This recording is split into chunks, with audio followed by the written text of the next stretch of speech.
10:30 को है। ये पॉइंटर चेक करना है मुझे।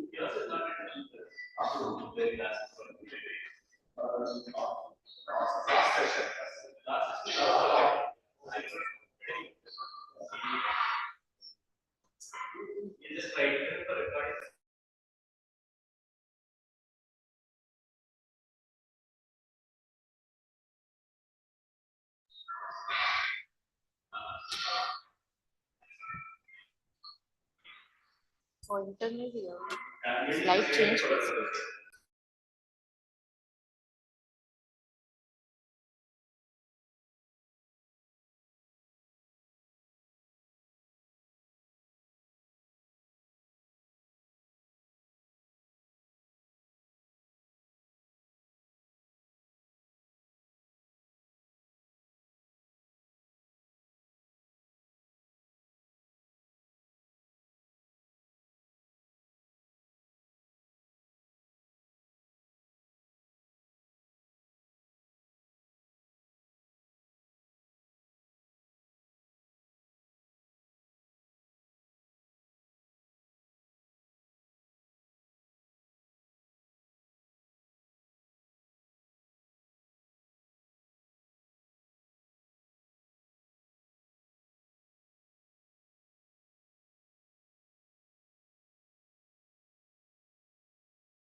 One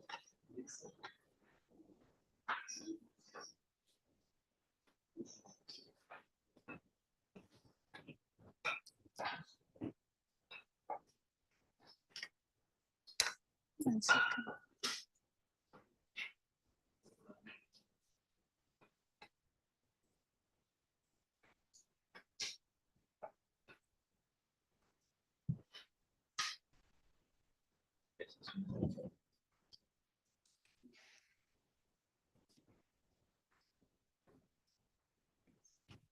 Research.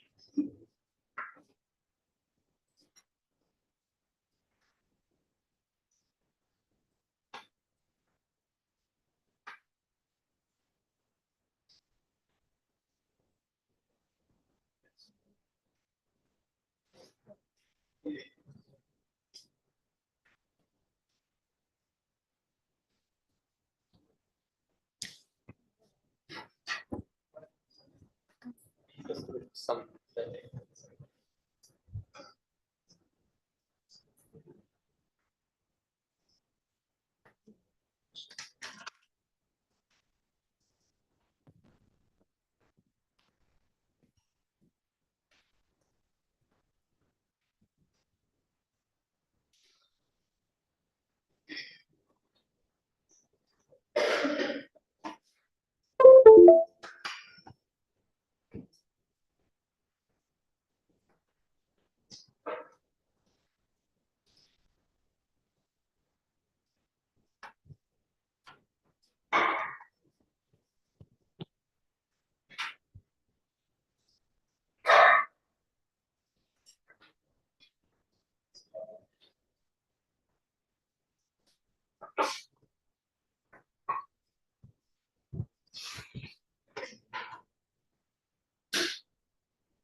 It's not coming.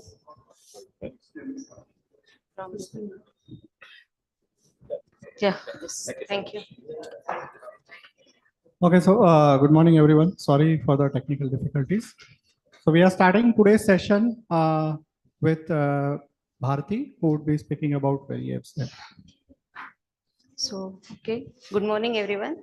So, myself Bharti from TCS Research Pune. So, today I'm talking about variables L. So, yes, it's variables L. So, I'll give the brief summary of variables. So, that is TACAS 2021 paper, and then variables L, that is TACAS 2023. So let's get started. So as we all know, in practice, there are like variety of code structures are there. So, but software verification on this diverse set of program is still challenging because there is no such a single verifier which can work on diverse set of program. So what I mean to say that, let me explain with an example. So if you can see, this is the first pane. Okay, so in the first pane, so there are some, there is one property encoded as assertion and which is on array elements. So if one has to verify this property in this snippet of code, so some kind of a technique which can precisely deal with array elements needs to be there. So that as a technique which can deal with accurately with arrays, that technique can verify this kind of property. Now, if you look at the second example, it has a infinite loop. Okay, and there is a input variable I which can have any non-deterministic value, but the first condition itself is restricting its value to 1 to 4. So if such a kind of programs are there, so we can verify the property. We can use the explicit state model checking, which can exploit the complete space in the program, and then it can verify that program. Similarly, if I look at this kind of code snippet, third block, so it has again a loop which is bounded by a non-deterministic variable n, which can be very large also. But if you look at that, this loop, so it has a variable which is getting modified recurrently. So if one can precisely accelerate this loop, so that kind of technique can verify that this property. Similarly, another example, fourth example, if you see here also infinite loop is there. But if you see the pattern of this loop, there are disjoint paths in this loop. If one can summarize these disjoint paths very precisely, so it can easily verify this property. So what I'm trying to say is there can be a variety of code structure, and there cannot be just a single technique which can verify this all diverse type of code. So definitely there are verification techniques which can verify those class of problems. But we cannot put the onus on the user that this is a kind of code and you should select this kind of a technique. So definitely there is a need for a verifier which can do the accurate and efficient analysis on diverse set of programs, right? So with this goal in mind, this portfolio verifiers has been emerged. So what does that mean? It has the portfolio of different variety of techniques, and then based on the program structure, they can verify, create a sequence of techniques which has to be applied on one program. And we are calling this sequence as a strategy. So let me give one example of the strategy. So as I mentioned, a sequence is of a verification technique, we call it as a strategy. And what is a technique is, as we have said, it is a method to process that analyze the program and verify the property. And based on its analysis, it can say the property, the program is safe with respect to that property, or it can be unsafe, or if that technique cannot identify or it cannot determine, it will say unknown.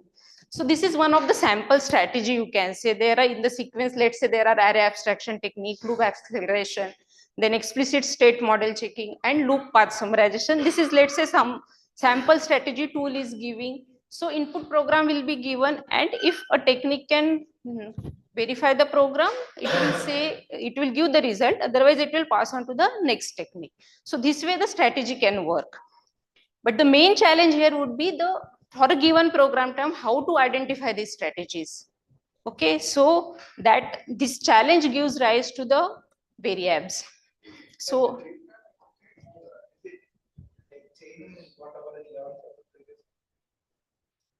it can miss, you are trying to say whether it will run something from the previous technique, the next technique, it can do that. Sequence doesn't, yeah, so basically, yeah, in that sequence, but based on the program structure, maybe one wants to like to give the structure also. So some technique is doing less precise analysis, and some technique is doing the more precise analysis, and one wants to try the first technique first. That way also the sequence can happen, right? And definitely if it is using the another that previous technique information, that will be the added advantage actually. Okay. Which transformation?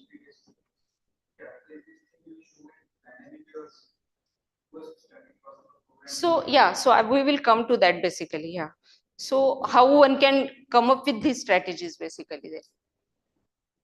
So variables is a reachability C verifier for reachability verifier for C programs, and it has a 10 techniques in its portfolio. So as we all know that most of the programs has the loops and arrays are the major bottleneck in any program verification. So most of the techniques in the variables has dealt with the different kind of loop structures and arrays. Okay, so using these 10 techniques, variables has right now defined 4 strategies. So based on the, as I mentioned, so loops and arrays could be the major bottlenecks in the program. So majority of the techniques are dealing with the loops. So the based on the loop structure, it can define the strategy. So what are these actual strategies are there, that I'll come in the next slide. But if there I have the unstructured loops, means basically there are the go-tos, forward and backward go-tos, which are forming the loops. So for that kind of programs, it has a strategy 1.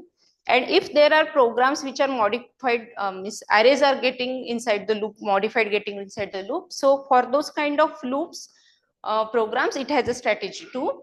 And similarly, as we have seen that there could be a short input ranges program, for that it has a strategy 3. And for other kind of loops, it has a default strategy. So right now variables has predefined based on the looking at the strengths and weaknesses of the technique, and based on the experience they have, it has created 4 strategies, are predefined strategies are created in variables. And for scalability, it uses the slicer also. So it slices the program with respect to calls in the entry function, and then these strategies are applied on one slice at a time basically.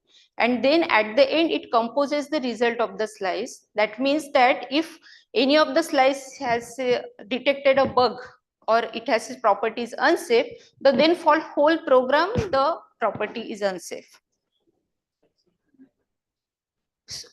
Slice program, we here the slicing is a different kind of thing. Basically, with respect, there are different calls in the your entry function. So first we see whether we can partition those calls if they are completely disjoint, and with respect to the calls, we are creating a new slice. So partitioning the calls, and for those partitions we are creating the slice.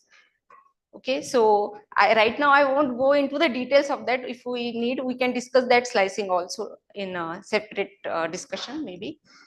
So we compose the slice based on the result of each slice. If every slice is verifying the property, that proving the property is safe in all the slice, then the complete program is safe. And let's say for one of the slice, it is giving the error, and it is proving all the properties, but for one of the slice it is not able to prove, so the complete result will be unknown. So that's how we compose the slices. So so let's go to the what are the detailed strategies in the variables.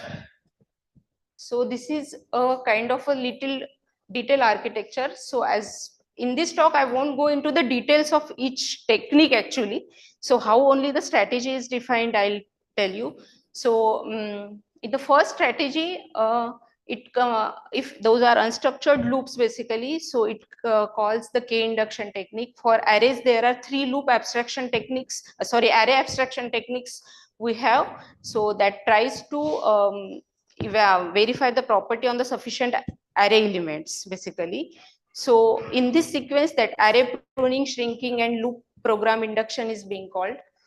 For short input ranges, we have explicit state model checking, and if that do not verify that property, so it goes to the loop invariant generation techniques. There are 2 loop invariant generation techniques runs in parallel, and whichever gives the result first, that result is considered.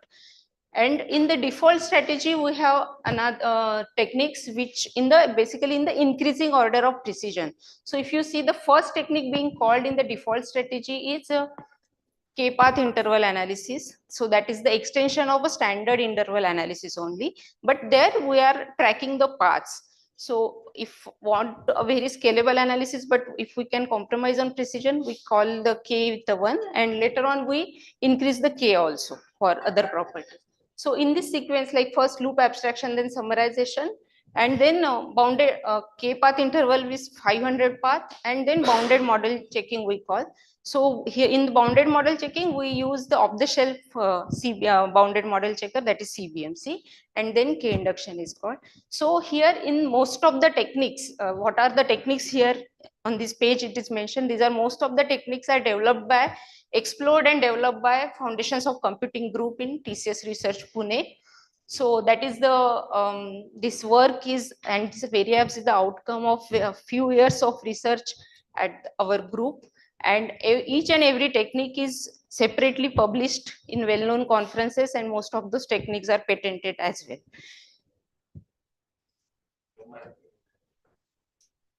In TCS, you see unstructured groups and don't use the. Not- Does your code quality code test programmers don't do this? So actually in TCS, on TCS code, we haven't seen unstructured loops, but there are open source benchmarks on there. We have observed this unstructured loop.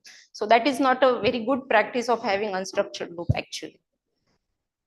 And key path, that is the K different paths. K different paths. Yes. And what is the bound on the length of the paths? Huh? Is the bound on the length of the path?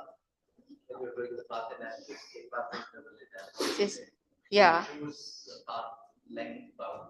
Path length bound we don't choose, but if that K is exceeding, we like merge those different paths basically. So that remains the K then at the till the end. So in open source benchmarks, there are benchmarks contributed from other industries as well. Do they have unstructured loops? So what we observed is there are some generated code that, and that generated code has unstructured loops. What we have seen is basically. Okay. So these variables we have tried in one of the application of eliminating false positives reported by the static analysis tools. So we all know that pure static analysis tools gives lot of warnings, and there that those could be a false positives, and reviewing that manually is definitely a very tedious task. So we tried variables for the false positive elimination. So in the second example, you can see the first example, that is the direct annotation of property, one can annotate and verify. In the second case, how we have used as a false positive elimination is, suppose a static analyzer is reporting the out of bound index. So if it cannot analyze that the value of j, it will raise an alarm. But in this simple example, you can say this is a safe array index use. It is not out of bound. So what we try to do is, based on the property for which it has raised alarm, we try to generate the automated assertions, and then as now these assertions are annotated automatically, we feed it to the variables. So in this setup, we have tried variables, and as it tried, and then the whatever the report is produced, and if it says that it is a safe property, so all the techniques in the variables are the sound techniques, so we can definitely say that that is a false positive and it need not be reviewed. So in this setting, we tried variables on different industrial applications. These are the automotive applications. So up to 500 kLoc we tried. So if I have to explain the first row, this is the CAN driver application of a vehicle of 18 kLoc, and this is all C. Yes. So we use our TCS embedded code analyzer, static analyzer. It has reported around 226 warnings for array index out of bound, zero division, and overflow underflow. These for 3 properties. So those were the warnings. Huh? These are? No, these are client applications. Yeah. So it has reported those many, and after applying the variables, we could say that 160 are false positives. So around 70% of warnings we have eliminated, and these are the timings. So this result we have done, experiment we have done quite some time back. That time we tried with the 8 GB RAM of machine. So with the better configuration machines, okay. So this thing will, so this will the results, and then we have variables partitioned in the software verification competition. So, so this competition is a well-known competition, and where the tools from all over the world participates. So, VRIAB participated first time in 2017, and since last 5 years, it is the gold medal winner. Okay, but if you see these graphs, every year the competition, this is one of the example. We know that every now and then the code is getting complex, variety of structures are getting used. So this is like one example. You can see that these benchmarks are increasing, and this year it is around 11,000 plus benchmarks are there for this year competition that I haven't shown. So manually having the strategies, and if we have to have the new techniques for these new programs, so manually defining strategy is not going to scale in the long run. Okay, so that's how it has given birth to the variables L. So variables L is nothing but variables, and we have added a learning part of it to automate the automatically generate the strategies basically. The slicing part remains same. So instead of having the no, we generate the strategies now. Fixed set of portfolio. Yeah, portfolio is fixed. Yeah. Ordering will change the sequence. Yeah, new strategy, new sequence for a given input program you can get basically. Yeah, with the fixed set of portfolio. Yes. So instead of now manually defined strategies, we have the strategy prediction. That strategy prediction, we are using a neural network, and these programs we are representing in the Boolean features basically. So for example, if I have to give the array example, if I say that if the array is getting modified inside a loop, if it is the case in that program, it will be set to true, otherwise it will be set to false. So these features are representing the strength and weaknesses of the means, because it can be n number of features based on syntax and semantics basically. So we are considering the what are the strengths and weaknesses of the techniques in the portfolio. So this array getting modified is a strength, and that it can verify the array abstraction techniques can verify this program. So that is a strength for that technique. But if I have an unbounded loop, so that will be like a weakness for a bounded model checker. So this based on that we have the Boolean features are represented, and those are given to the neural network. Okay, and then neural network gives based on that portfolio, it gives the sequence, and in that sequence we apply the verification. So if you see the detailed diagram of the detailed architecture of the variables L, so there we have two slicers. Again, those are two lightweight slicer. Yeah. So why the program itself cannot be input to the neural network? Huh? What? Why the program itself should not be given as input to the neural network? So we are making the learning easy basically. It will be very much complicated, right? See, there are learning techniques which are giving the graphs also of a program. They are providing AST graph, this program dependence graph also, with a lot of information is there. So we are giving the exact information and simplified information. We are making the job of the learner easy basically. So we can get the better predictions basically. So we want it to learn what we want it to learn, and so basically that's why those features are designed. Okay, so we have two slicers, and then for each slice the feature vectors are generated, and we are using lightweight static analysis to generate these features. Okay, and then it is given to the neural network. Neural network is a multi-class classification, and each class is represented as a technique basically. So if we have a 10 verification technique, there are 10 classes, and then neural network generates weights for each technique. So what we do, we that weight is nothing but a likelihood of success of that techniques. So higher the weight means it has a likelihood of more chance of a success. So we sort those weights, and that creates our strategy basically. So if you can see variables has only 4 strategies, and now its strategy space will increase. It's like n factorial. N is the number of techniques in this case basically. And then that strategy is whatever the strategy is predicted by neural network is applied to in that verification. And again the combination we compose the result the similar way we do it in variables. All you're getting from neural network is the weight, which tells you how likely Yes. But as somebody was mentioning earlier, and you agreed, the order of these analysis might be important also. So neural network is not predicting the order of analysis at all, right? So it's sequence means order only, right? Miss, you are saying if my previous technique is using the next thing right now. So right now we haven't considered that. So it is like an individual technique right now. With the current thing, it is just predicting the one sequence basically. Yes. Yeah. So, but that also can be taken care. So if one technique is depend on the previous one, so it has miss neural network has to be trained in that way Or then. maybe not depend. It's just that you perform a certain technique after another one, you get better results. Yeah, that also can happen. Yeah, that, but right now it is not done, but it can be done. Yeah, that's what I'm trying to say. Or is it a sequence? Like it's just It is output of one technique. Yes. Slicing vectors. So one thing that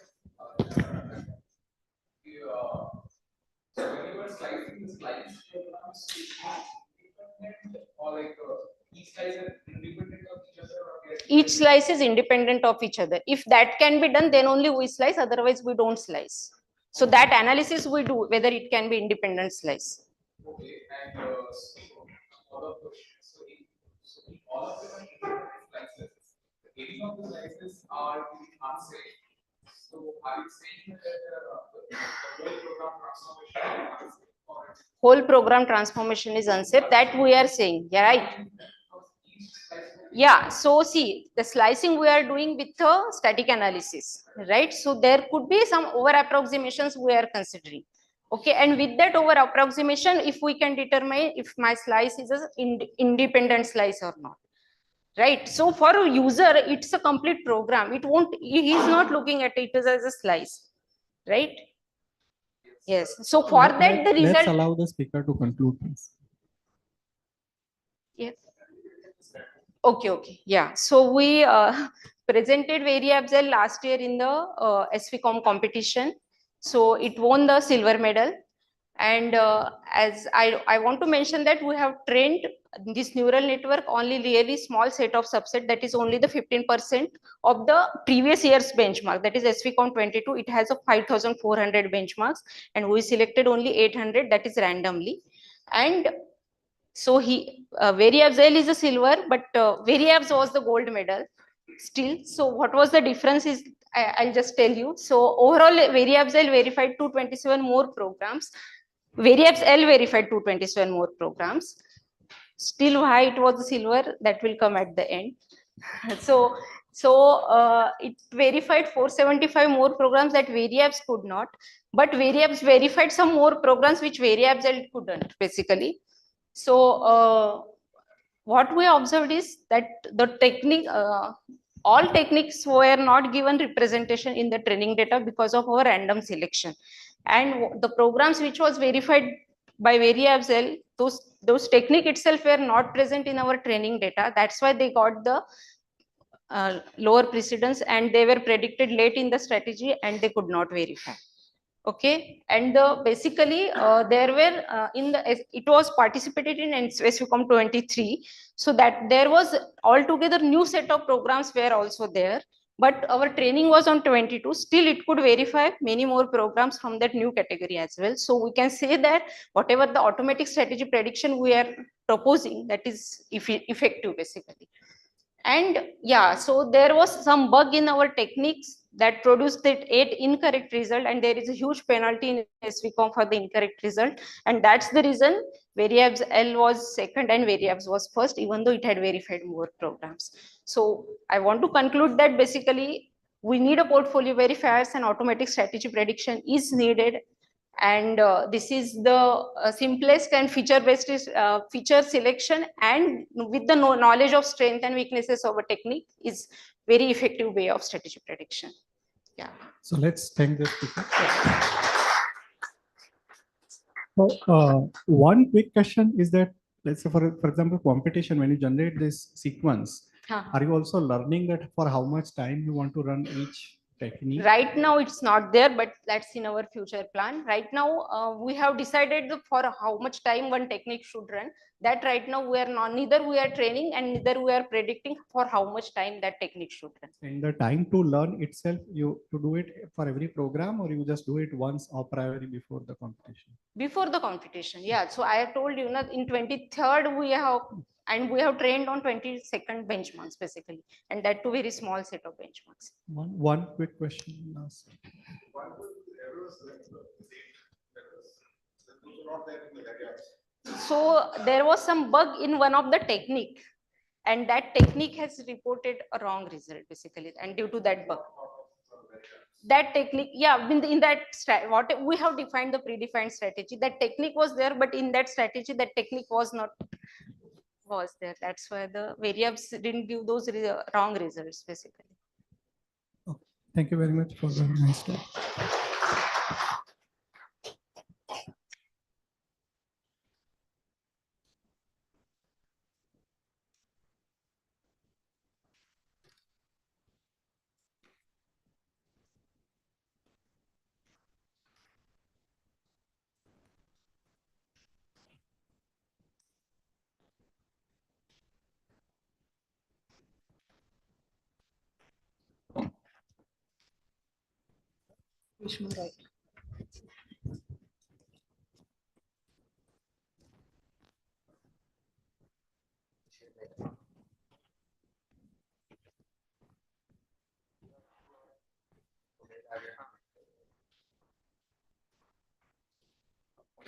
Left, right, left.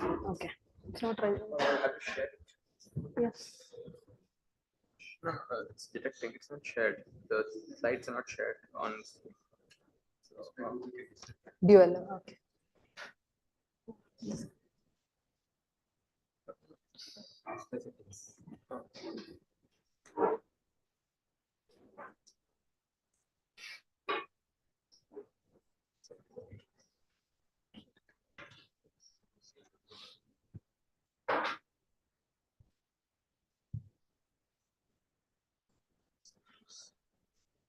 Here the settings is here. No,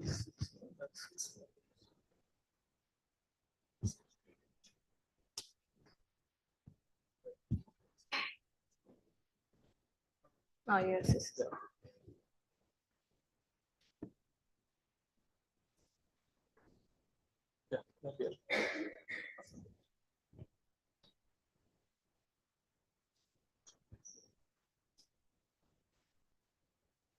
This one.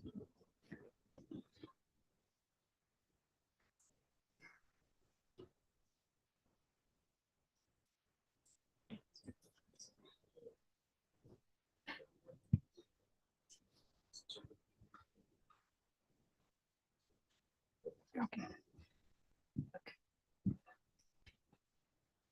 Okay, so the next talk is on lexical-based partial redundancy elimination, an optimal algorithm with improved efficiency by Reshma Roy. Good morning, all. Myself, Reshma Roy. I'm a research scholar at the Department of Computer Science, NIT Calicut. My research supervisor is Dr. Vineet Paleri. So my talk, today's talk is on lexical-based partial redundancy elimination, an optimal algorithm with improved efficiency. So this is the overline of today's discussion. So a brief introduction. So as the name suggests, redundancy refers to the occurrence of identical expressions more than once in a control flow graph. So any given graph in any given input program, we can represent as a control flow graph. If we have identical expressions occurring more than once in a control flow graph, we call it as redundancy. Here we are talking about lexical based redundancy, not value based. So x plus y is lexically redundant with x plus y itself. So there are two different forms of redundancy, total as well as partial. So if the expression is occurring through at least one path, we call it as partially redundant. So if in this particular example, we can see a path through 1, 3, and 4. We have x plus y present to computation of the same expression x plus y in one path. We call it as partially redundant. Suppose if the expression x plus y is present in node 2, then it is totally redundant. So we are focusing on partial redundancy because total redundancy is being subsumed by the partial redundancy. So what causes these redundancies? So as we know, a programmer does not cause a redundant computation in their program. So this can be caused by this, as it is a simple example, a swap function where a of I and a of j are swapped between each other. Considering the array is of containing integer expression, if you transform the code for a statement x is equal to a of I, this is the transformed code. A of I is equal to a of j, this is the transformed code. And if you can see, the array accesses will be the same, right? So there can be redundant expressions at the lower level when the which cannot be identified by the programmer. Hence comes the role of a compiler or an optimization where it can identify such redundant expressions. So we can transform the code such a way that the redundant expression 4 into I can be computed only once. So that is the relevance of identifying a redundant expressions in a program. So in a static analysis during the compilation phase, we can have a code optimization for partially redundant expression elimination. So what is the motivation behind this particular work? So there are many state-of-the-art algorithms that is present in the literature, which for partially redundant expressions. The first and foremost optimal algorithm is lazy code motion algorithm. Mostly you will be familiar with that because in the Aholam Sethi Ullman textbook, we have that particular algorithm, the lazy code motion algorithm. And yeah. Partially redundant, that doesn't mean we can remove it, right? Because it might be used in the other. We can make it totally redundant and then we can transform it. So that is the way we will be transforming it. That we'll be explaining in the later slides. Okay, so in the state-of-the-art algorithm, like lazy code motion algorithm, it is the first optimal algorithm. The optimal in the sense computationally as well as lifetime optimal. So there does not exist any other transformation which can reduce more redundant expression. That is meant by computational optimal algorithm. And during the transformation, we are introducing temporary variables to store these expressions. That is so that their lifetime must be the minimum. So that is meant by lifetime optimal. So we are considering only those optimal algorithms. So these algorithms, the state-of-the-art algorithms, require 4 iterative data flow analysis, static analysis to perform this partially redundant elimination. So our goal is there a possibility to reduce or improve the existing algorithm? So when we studied a simple algorithm for partial redundancy elimination, then we could see that we can reduce the number of analysis. That is the only way to make it more. We can improve the same. Okay, so our focus we focused on reducing the number of analysis in a simple algorithm for partial redundancy elimination. So coming to that, the problem statement is to develop an efficient algorithm for lexical-based partial redundancy elimination. So we'll go directly into the basic concept, how this partial redundancy elimination is being done. I'll be explaining this concept using 4 iterative data flow analysis for understanding the course. So in order to detect the partial redundancy elimination has 2 stages. First stage is to detect the same and the second stage is to eliminate the same. In order to detect a partially redundant expression, the static analysis that we require is partial availability analysis that you all might be familiar with. So this line shows the path along which the expression x plus y is partially available. That is, consider the expression at node 4. At the input point of node 4, if we can say that the expression is partially available, if there exists a path from the start point to the input point of 4, that x plus y is present, and between these 2 points, x and y are not reassigned, then we can redundant. Then not to eliminate the partially redundancy, we need to have one more concept known as partial anticipability. That is, from a point we are asking a question whether that expression is being anticipated later, that is, it is being used later or not. If we have both this information, that is partial availability and partial anticipability, we can get a path known as the redundancy path. That is the points where the expression is both partially available as well as both partially anticipated. So along the path of partial availability, if we see an expression, we can blindly say that it is redundant. And we can know the start of this in this redundancy path. If we know that the expression is used later, we can say that the expression is redundant. So this red line shows a path where the expression x plus y is redundant. Once we have this redundancy path, we can eliminate the same. We can go for the transformation part. So how we can do the transformation is, we need to make some insertions as well as replacements in the original program to make the changes. So what are the changes is that we will have a temporary variable, say, let's say h, and we'll have the x plus y being stored in that temporary variable. And we have the redundancy path, and we can make, if there is an edge that is being inserted on this particular redundancy path. So here, if you observe, 2, 3 is an edge which is inserting on this particular redundancy path. Then we can say that this is a partially redundant path, right?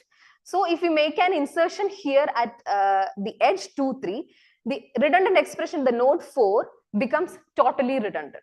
Now it is totally redundant. Now we can replace the expression, that is a redundant expression in the node 4, right? So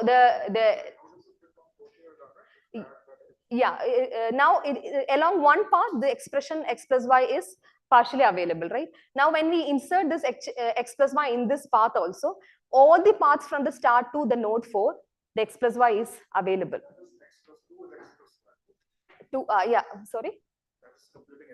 X plus y. So the insertion is in this particular figure. If you see, node edge 2, 2, 3, h is equal to x plus y is being inserted. Now the expression here that at node 4 becomes totally redundant. Now we can replace this expression at the node 4 with the temporary variable h. So in order to use the h, we have to make that particular h, we need to introduce it in the other path also. So in the starting of the redundancy path, we'll insert h is equal to x plus y, and a is equal x plus y will be replaced by h. Now it is totally, yes.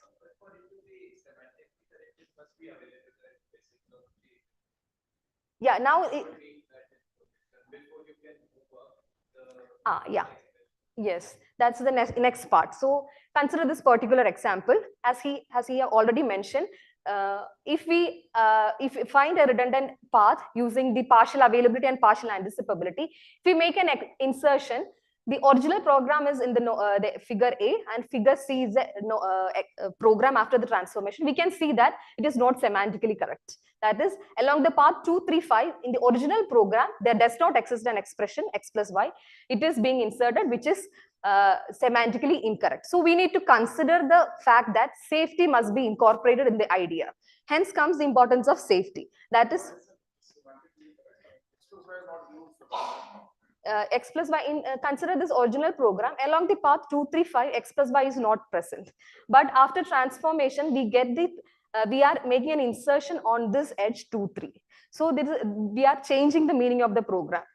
So it is unsafe. It can be unsafe. Suppose this is an expression with an divide by 0 or any expression that can cause an exception handling.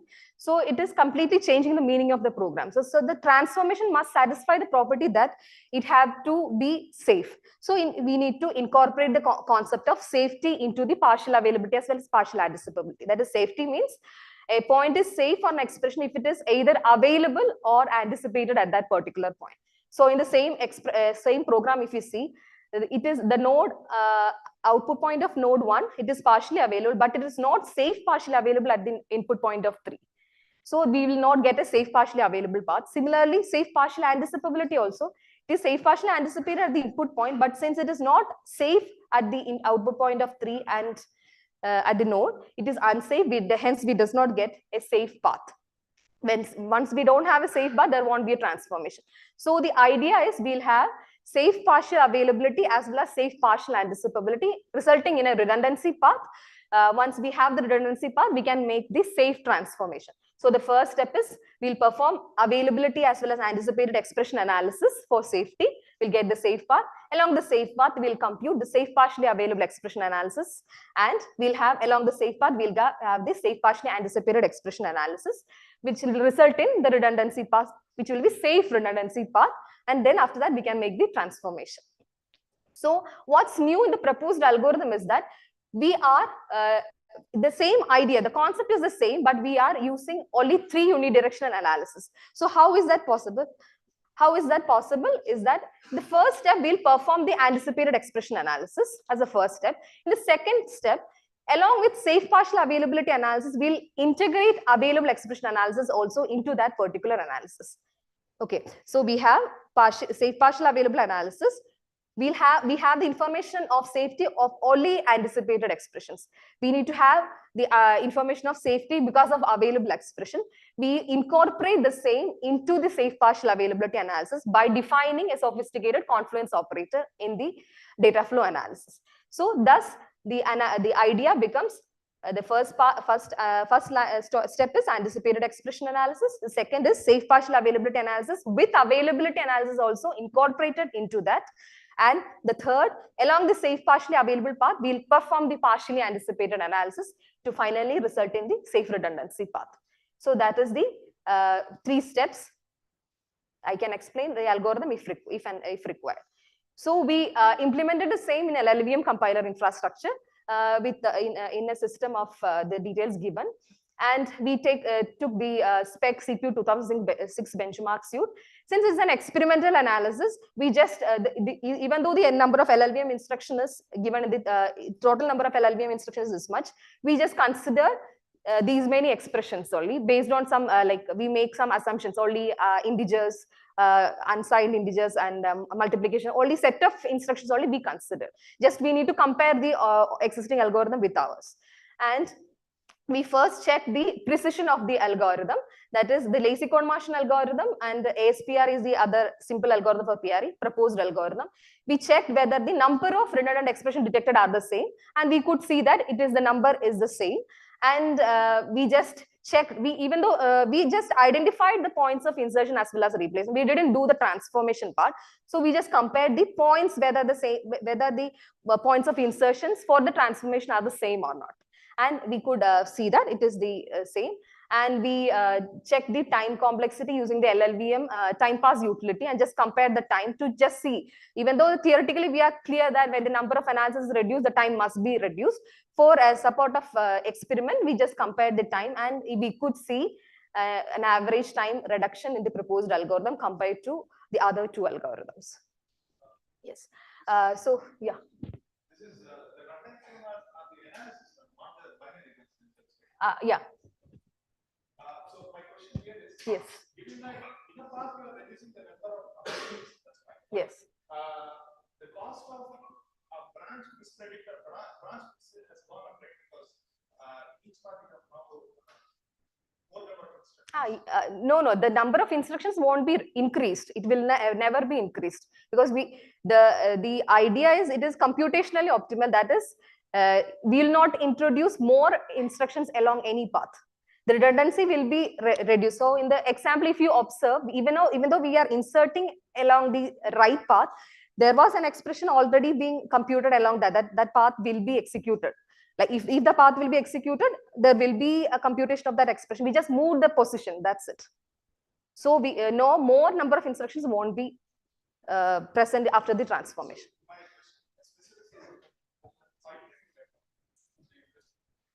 Okay.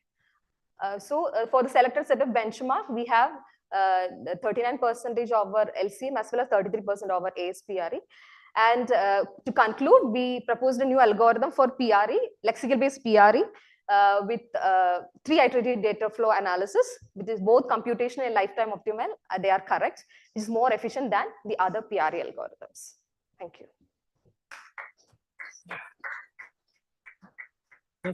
Just one quick question. Yes. Yes. We proved that the yeah, no, pencil and paper proof.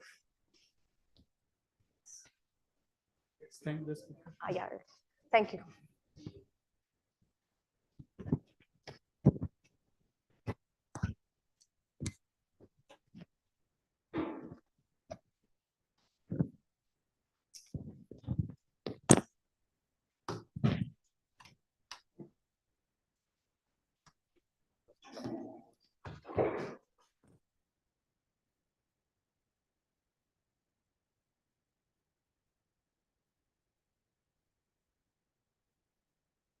So in the interest of time, I would request audience that apart from what does this symbol mean or how to read the plot, all deeper question, please be asked to be asked at the end.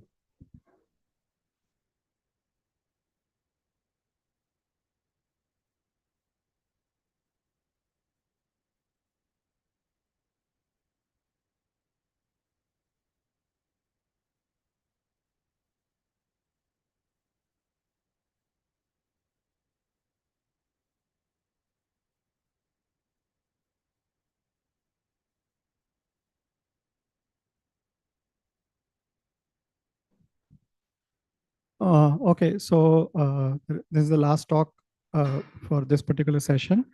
It's data-driven learning of strong conjective invariants by Dr. Deepak D'Souza from ISC.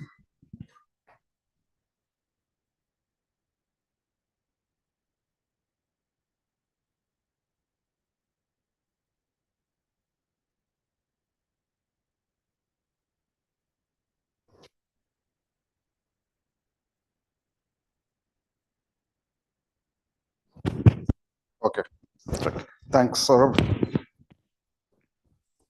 Oh.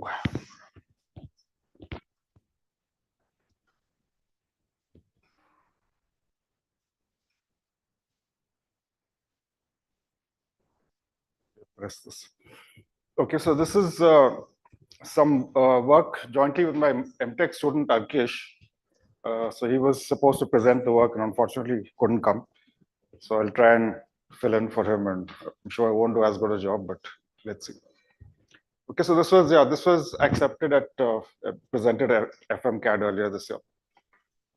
Okay, so the problem is basically this technique is basically a way of learning adequate invariance for proving pre-post assertions in a program in a data-driven way. So you run the program, get points at the loop header, and then you try to infer adequate invariance. Okay, so Okay, so just to say what is an adequate inductive invariant. So let's say I had a program like this. It's just a simple while program. And there's a precondition which says that y is greater than or equal to 0 and strictly less than x. And while y is greater than 0, you keep decrementing both x and y. Okay, so the typical trajectories will start at a point here and you keep going down here till you reach maybe this line. Right, and you want to prove that at the end of this program, if you come out, you will satisfy x greater than or equal to 1. Okay, so the post condition is, you can think of this pink region as the post condition, everything to the right of x equal to 1. And the precondition is basically this here. I think this, everything below this line is the precondition in this area. Okay, so one way to prove that this program satisfies this pre-post condition. So basically, pre-post condition means that if I start the program in any state satisfying the precondition, if it comes out of the loop, if it finally terminates, then it will satisfy the post condition is satisfied. So one way to prove this is to come up with a loop invariant. This is standard Floyd-Ho logic. Come up with a loop invariant for the states that I can reach at the head of the loop, assuming that I start in state satisfying the precondition. Okay, and which satisfies these three conditions. So it should be inductive in the sense that, so for example, this is let's say a candidate loop invariant which says that y is greater than or equal to 0. So it's above this line and it's below this line, y is equal to x minus 1. So it should be inductive in the sense that if I take any point inside this invariant region and it satisfies the condition of the loop condition. Okay, then after doing the body of the loop, I still come out inside this invariant region. Okay, and it should be adequate in the sense that it should contain the initial precondition. Okay, after starting in this initial state satisfying the initial precondition, when I reach the loop head, I should be inside the invariant. And when I come out of the loop, when this condition basically becomes false, so if I conjunct that with the loop invariant, that should imply the post condition. Right? So you can see that these conditions are satisfied for this loop invariant. Okay, so this is what I call a conjunctive invariant because it's like the conjunction of several constraints. Right? So it's like a convex region, at least with these kind of variables. But you could also have disjunctive invariants like this program, which basically you're looking for you're trying to see whether I matches a value of P, and I is going from 0 to 100. Right? And you know for sure that P is somewhere between 25 and 75. So then you know that this program will terminate with found equal to 1. Right? But you kind of need a disjunctive invariant to prove this. So either found is, either I'm in this region here, because this is P and I, right? And found is 0, or I am in this region and found is 1. Okay, so basically when I come out from here, I know that I is greater than equal to 100. Okay, and then when I conjunct it with this, I'll see that that I must be in this region here. Right? In particular, I'll be in this region, which is in this. So I've just drawn this. This is found is actually on the z-axis. So found this is the 0 slice, and this is the found equal to 1 slice. Okay, anyway, so but we're not going to look at disjunctive invariance. We're just going to focus on conjunctive invariance. So that's just to point out the difference in what we. Okay, so how do we learn adequate invariance, conjunctive adequate invariance for a program? So for this program, for example, we could just run this program by choosing some arbitrary values that satisfy the precondition. Right? Maybe I choose this value for x and y. Right, and then I run the program. I'll get these points of the loop head. Right, maybe I'll take another sample point here, then I run them, and I'll get these points. Right, so I'll take a few random inputs and I'll collect the points of the loop head. Right, and now I'll try to fit, constraints that satisfy these, that contain these points that I've found. Right, and then I'll say, okay, maybe this. I'll try to find a subset of these that actually give me a valid, adequate. Right? Because the actual conjunction of all these may not be adequate, may not be inductive. Right? So there is this technique. So Deepak, Yeah. Explain what adequate is. Right. So adequate in this example was that two things. First of all, it should contain all the points in the in my precondition, because I could always say false. Right? False will always be inductive because there's no point to counter.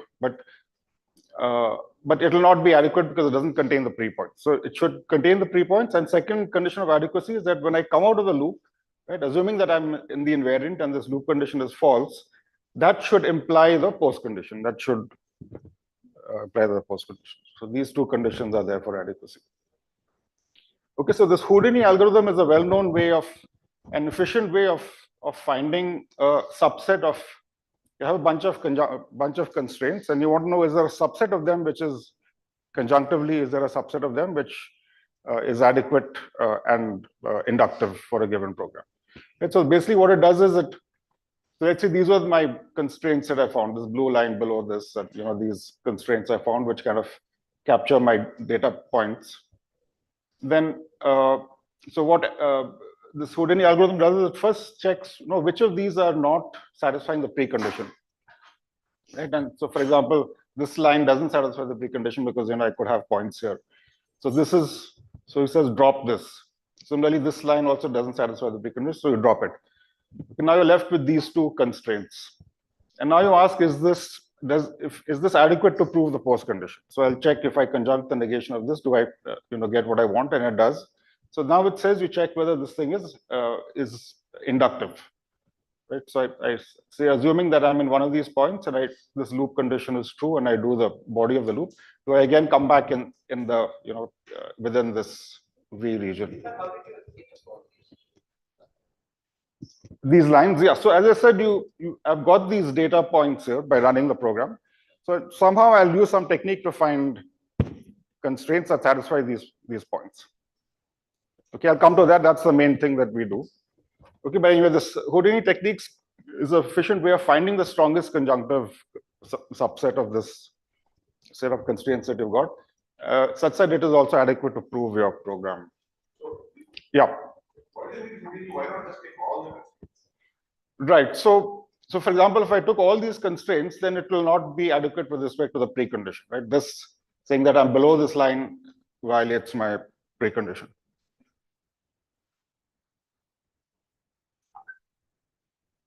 Okay, and then the other problem is that I might not be inductive. Right? Suppose I have, some region like this, right? And I have a point here that when I do the body of the loop, I go out here, right? So this is my constraint saying that in this direction, right? So then I have to drop this constraint. So that's what this Houdini technique does, and basically, otherwise I have an exponential number of subsets to check, right? But this thing kind of does it in polynomial time. Yeah. Yeah, I mean, if it doesn't hold, then I won't be able to find an adequate invariant, right? I'm not.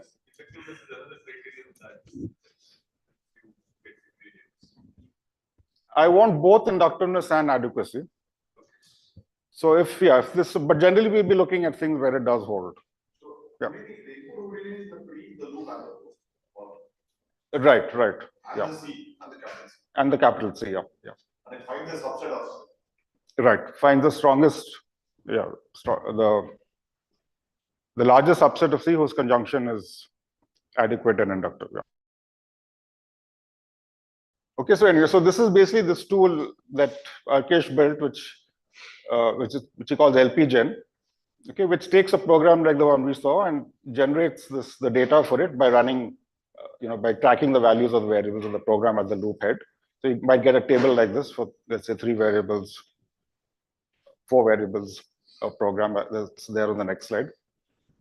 And LPGen will generate candidate invariants. Okay, and then we basically pass it to Houdini and we try to find a strong inductive invariant. And otherwise, we'll say that we were not able to find anything. And Houdini uses Z3. Okay, so another thing to add is that we're interested in finding strong invariants because typically the post condition, sometimes the post condition is strong, then you need a strong inductive invariant. And also, if you're doing kind of compositional verification of loops, right, then if I can find a strong invariant for the first loop, then I get a strong precondition for the next loop, which helps me to prove the final post condition. It's so strength of these what we find eventually is also one of the In some ways, isn't the strongest and the adequate criteria conflicting? Strongest and adequate? They're conflicting in some sense because adequate says that if you're able to boost the boost, you're done. Strongest says that you can find something even stronger and like go for it. Right.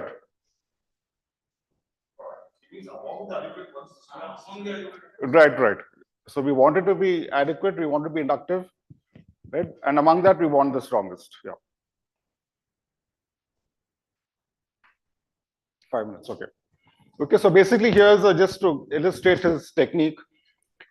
So here's an example program, these programs sometimes need non-linear, invariants like this. A post condition could also be nonlinear, right? But we kind of treat it as linear by just adding new, for example, for k squared, I'll add another column and treat that as another variable. So you have these kind of notional variables, and you find a linear constraint on the notional variables. Because the first step is to just pick some arbitrary values for x, y. In this case, mainly you're finding a value for k. Here the others are initialized to 0. Right, so different values of k, and then you'll get different executions. So for value 1, you reach the loop twice.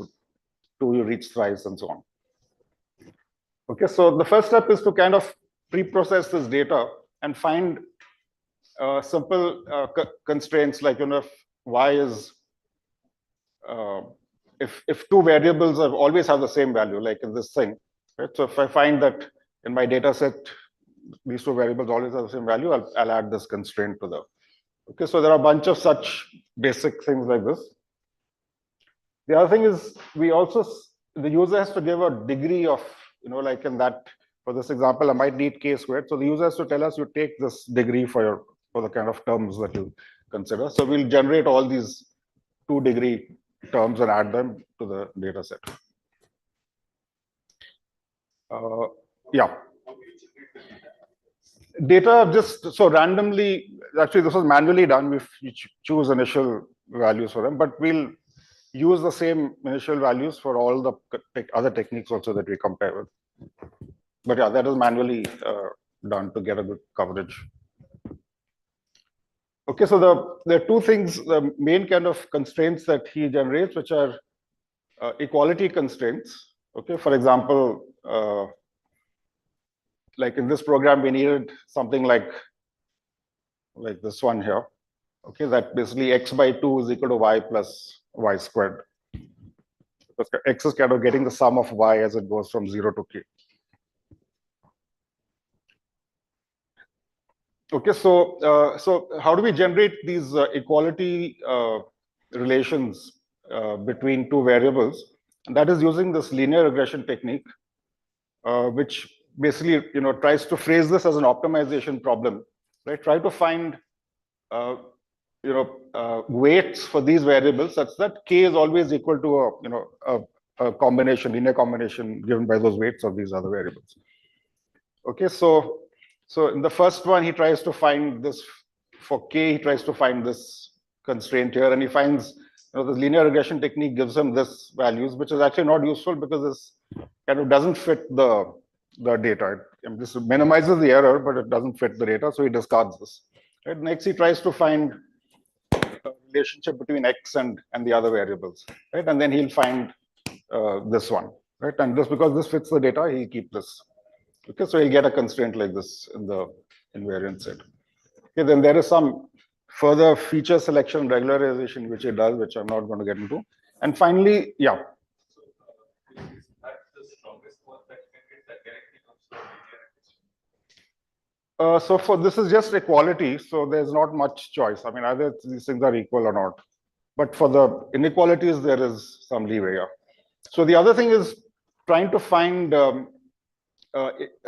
inequality relationships between let's say every pair of variables and every triple of variables. So he does it for all such pairs and all triples. And the basic idea here is that he look for these lines he gets anyway by looking at the minimum and maximum from the data, right? But these lines he will try to learn them using an LP solver. So try to find weights for, let's say, just looking at this line which tries to bound the data from the top. Try to find weights for this line such that it's like the tightest. Okay, so tightest meaning you want so if I look at this data, then all these three lines actually bound this data from this side. Okay, but the best one we want is this grayish line.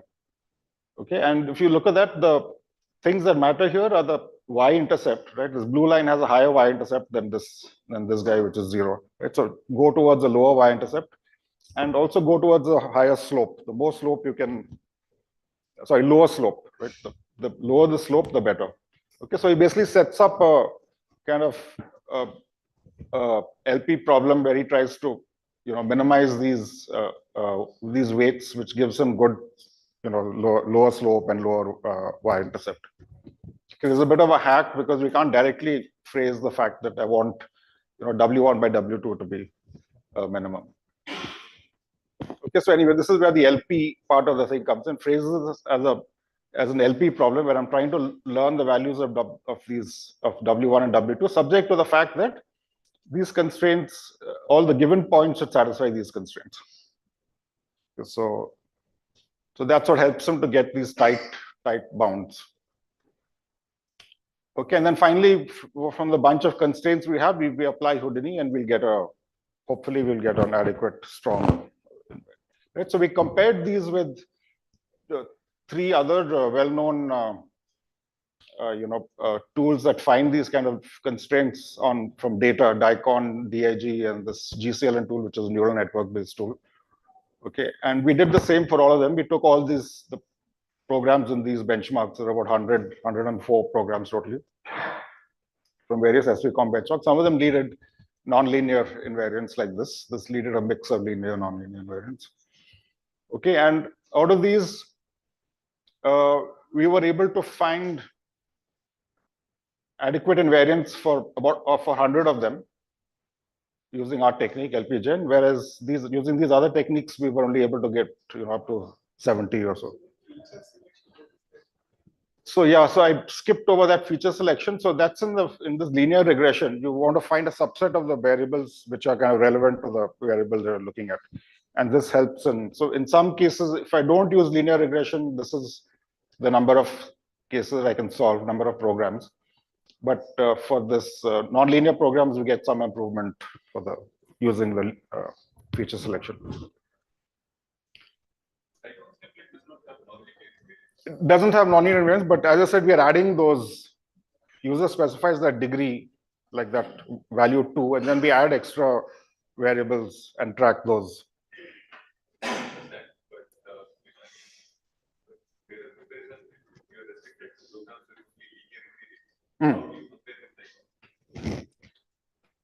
Right. So I don't have the detailed table here, but I think even on these ones, which are only linear invariants, we do better than DICON and DIG in some cases.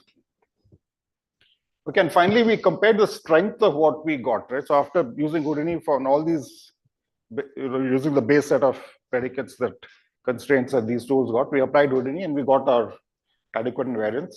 And then we compared in how many cases was LP-Gen, stronger than what the other guys found, right? And this was in the sense that it implied the invariance that the other guys found. And in most programs, we were the strongest. So some cases they were equal, but those are all counted, equally for all of them.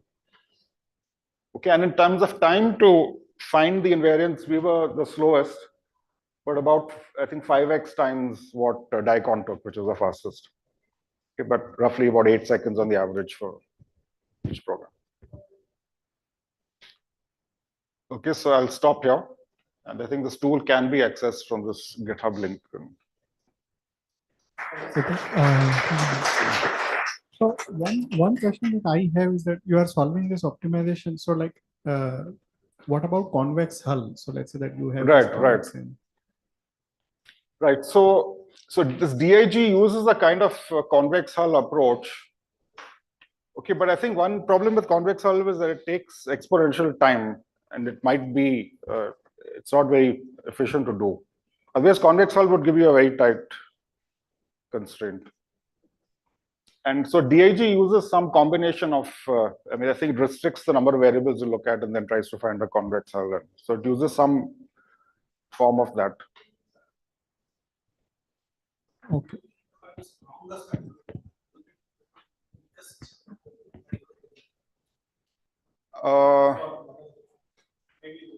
Right.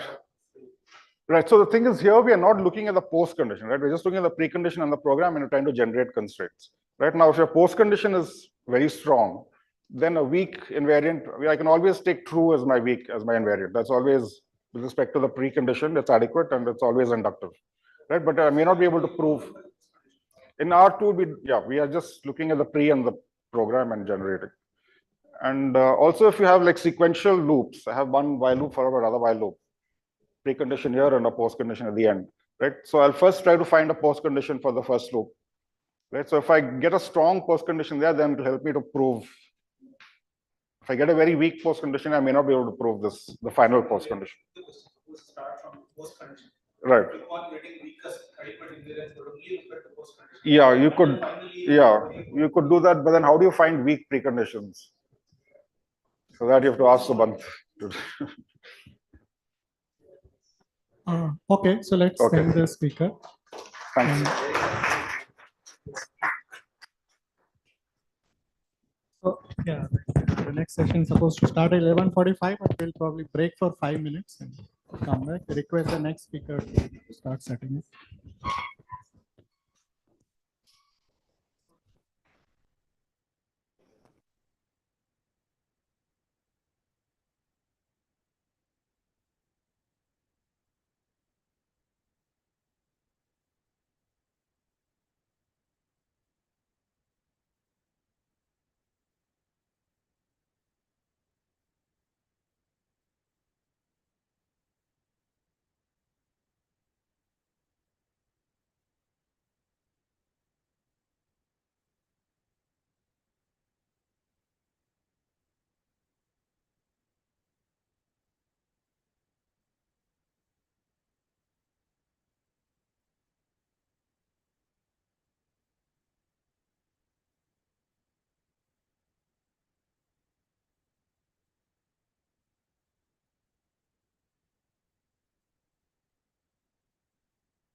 Hello.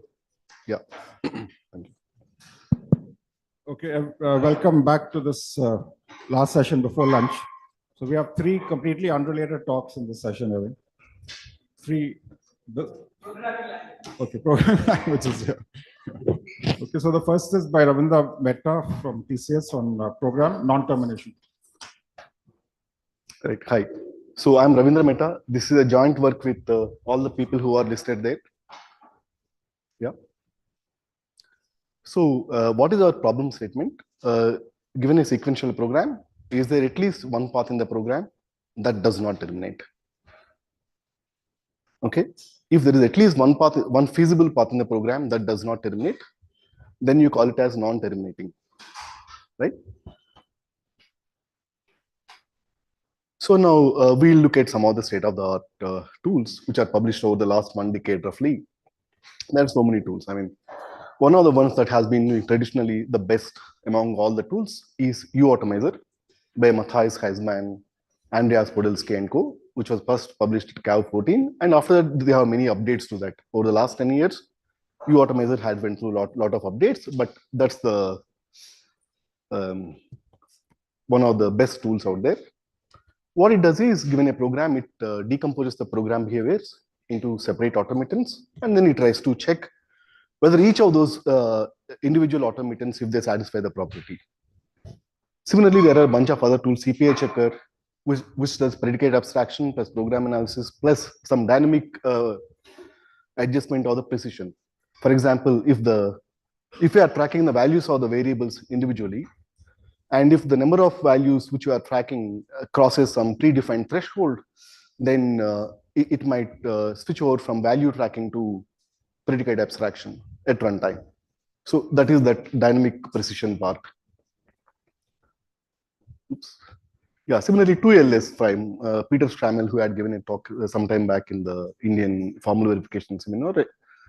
2LS is a tool that uses static, of course, data flow analysis, and they convert it into a SAT formula. The program is converted into a SAT formula, and then you do some first order logic related quantifier elimination and all this, and then you try to see whether the program terminates or not.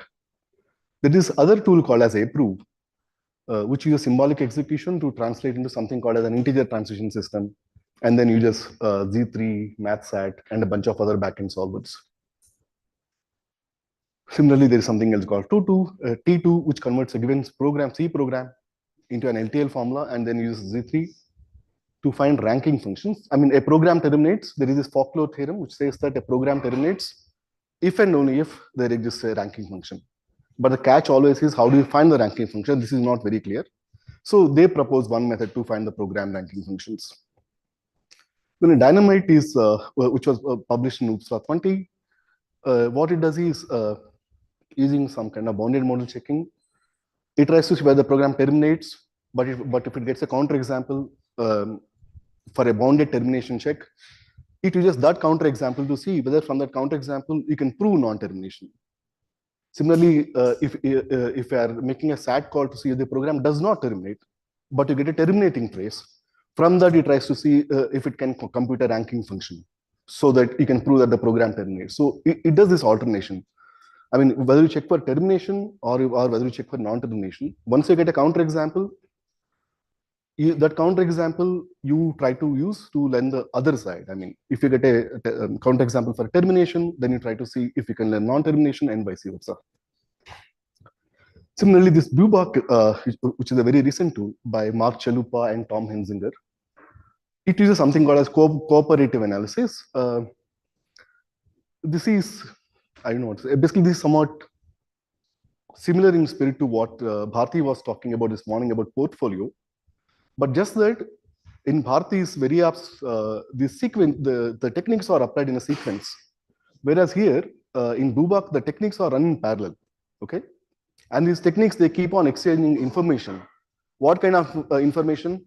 Okay, I already covered these states cannot be reached, these states could be reached. These are the invariants I have seen over these parts of the program states and so on. So as and when each of these analysis techniques, when they are computing some information about the program, at runtime, all these parallelly running solvers, they keep exchanging information, right? And then the last two, fuzzNT and Proton, is something that we have been developing. We, in the sense, in the first slide, all those others which are listed, these guys. So this fuzzNT, what it does is, it takes a program, generates a bunch of tests, and then uses the program specialization to restrict the values to only those inputs.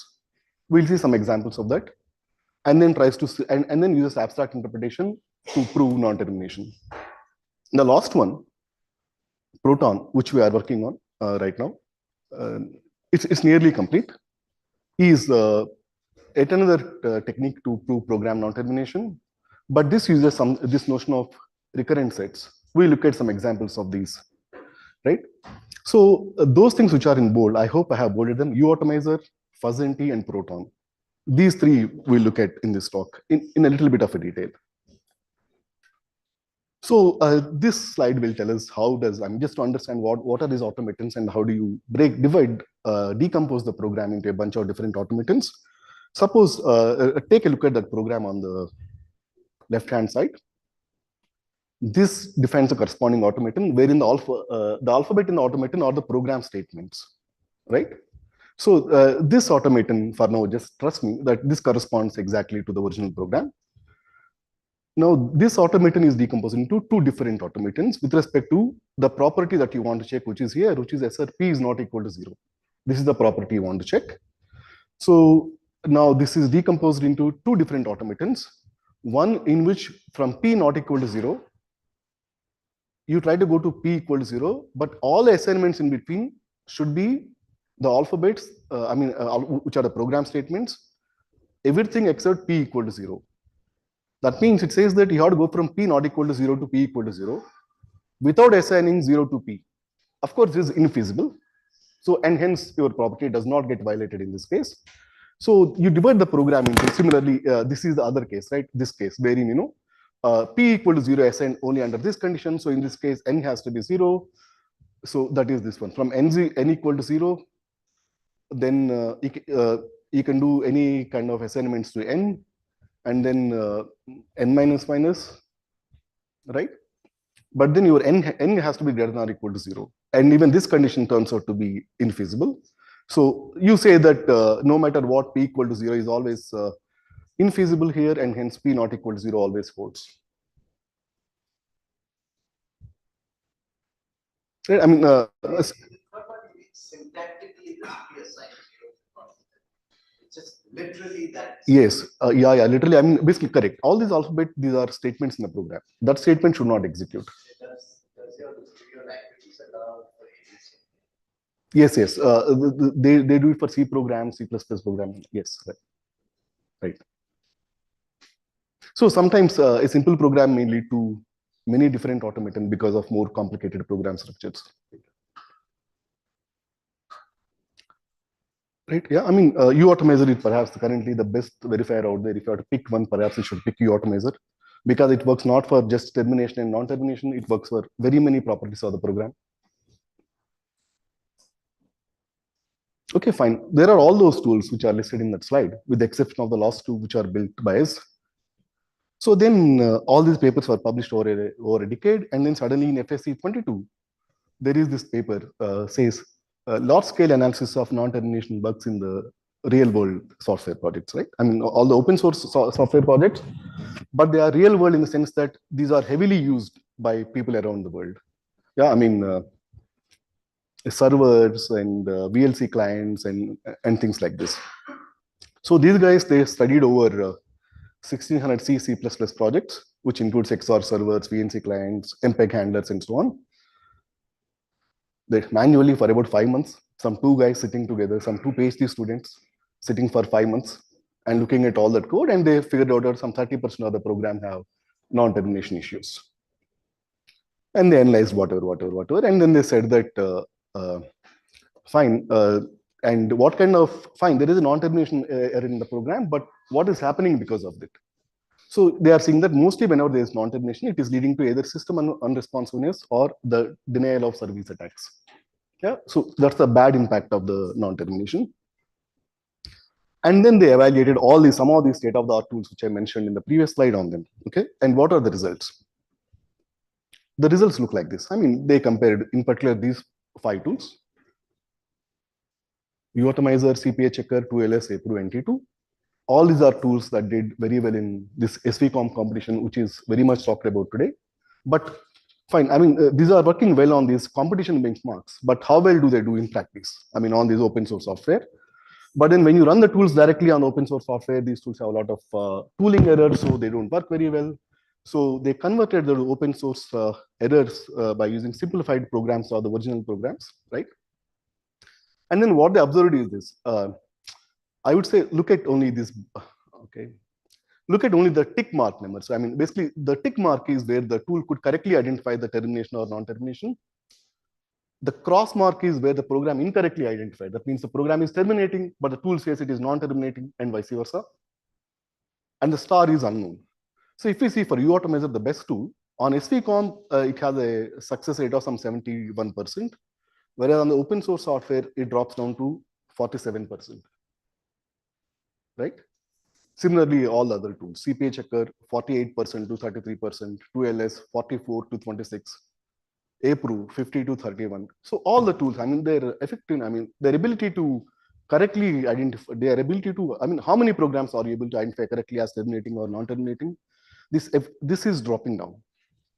Right? On the other hand, yes, yeah, correct. So, and it so turns out that they are also giving wrong answers. I mean, the program has a non-termination error, but the tools wrongly concludes that the program terminates. They are failing to discover the non-termination. Okay, but why? Again, the question, yeah, fine, all this is fine, and this is what Venkatesh, this is especially for you, this bottom part. So there are many such surveys about different kinds of errors, you know, surveys about what kind of errors are occurring in deep learning systems, in Android applications, and so on. And people have run the state-of-the-art tools and tried to find out what kind of tools are at what level effective. It would be great to teach to students. And I mean, they don't have to look at automatons or anything, but they can say, okay, here is a program, here is a property, here is a tool. Take the tool and run this on this program for this property and see if it works.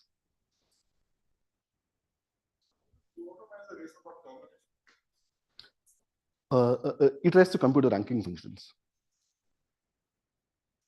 So, but again, see, okay, next slide. So, yeah, I mean, here I will remark on that. So, then they try to identify what are the reasons for the poor performance.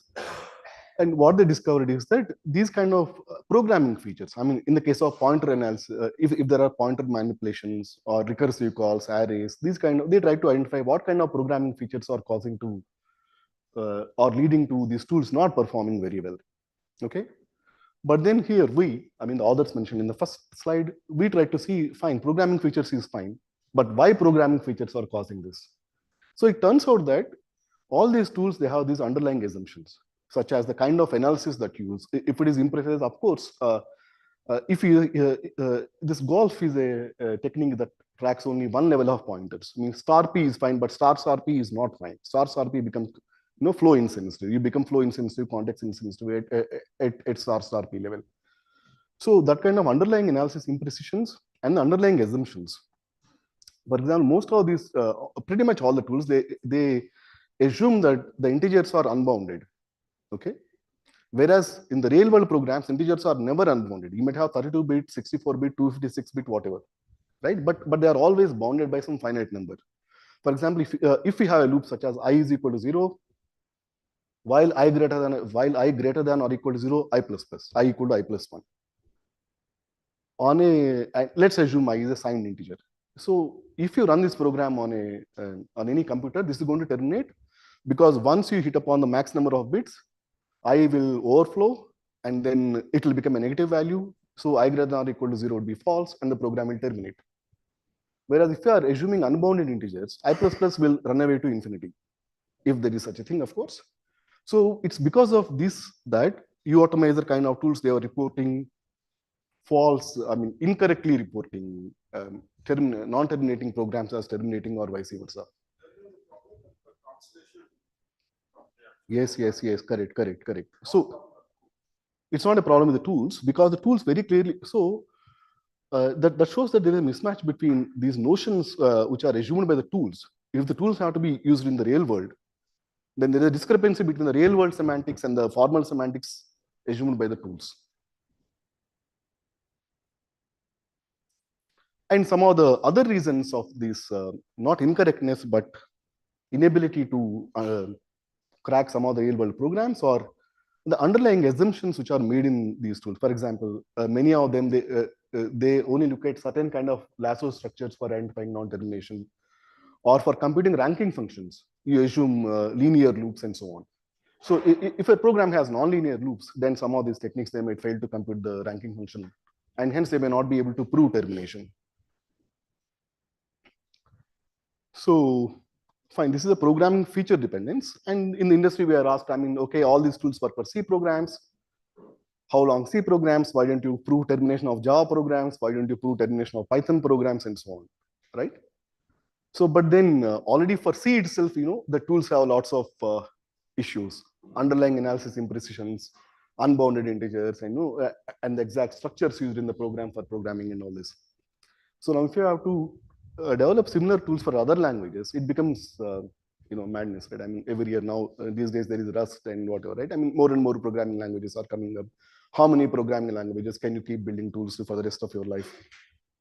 And so on, right? So then we thought, I mean, okay, let's not depend on programming languages or programming features. Let's try to generate tests. Tests are easier to generate, especially if you use these fuzzing techniques, which one of the others mentioned yesterday. And why not generate some tests and try to see, tests are very cheap to generate, and then try our luck, so to say. Yeah, and to see if we can prove termination or non-termination. Deepak, how much time do you have?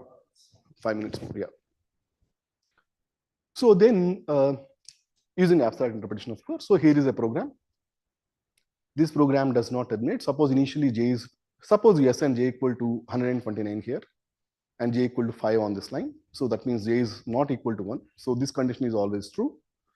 And then as long as you generate a non-dit value which is not equal to I at any given point of time, this exit 0 will not happen. This program never terminates. But then if you use something like an abstract interpretation engine to reason about the non-termination, because of the interval, and if you use something like an interval analysis, it will reason that here J is between int min to int max at the loop head, and I could be between 2 to int max.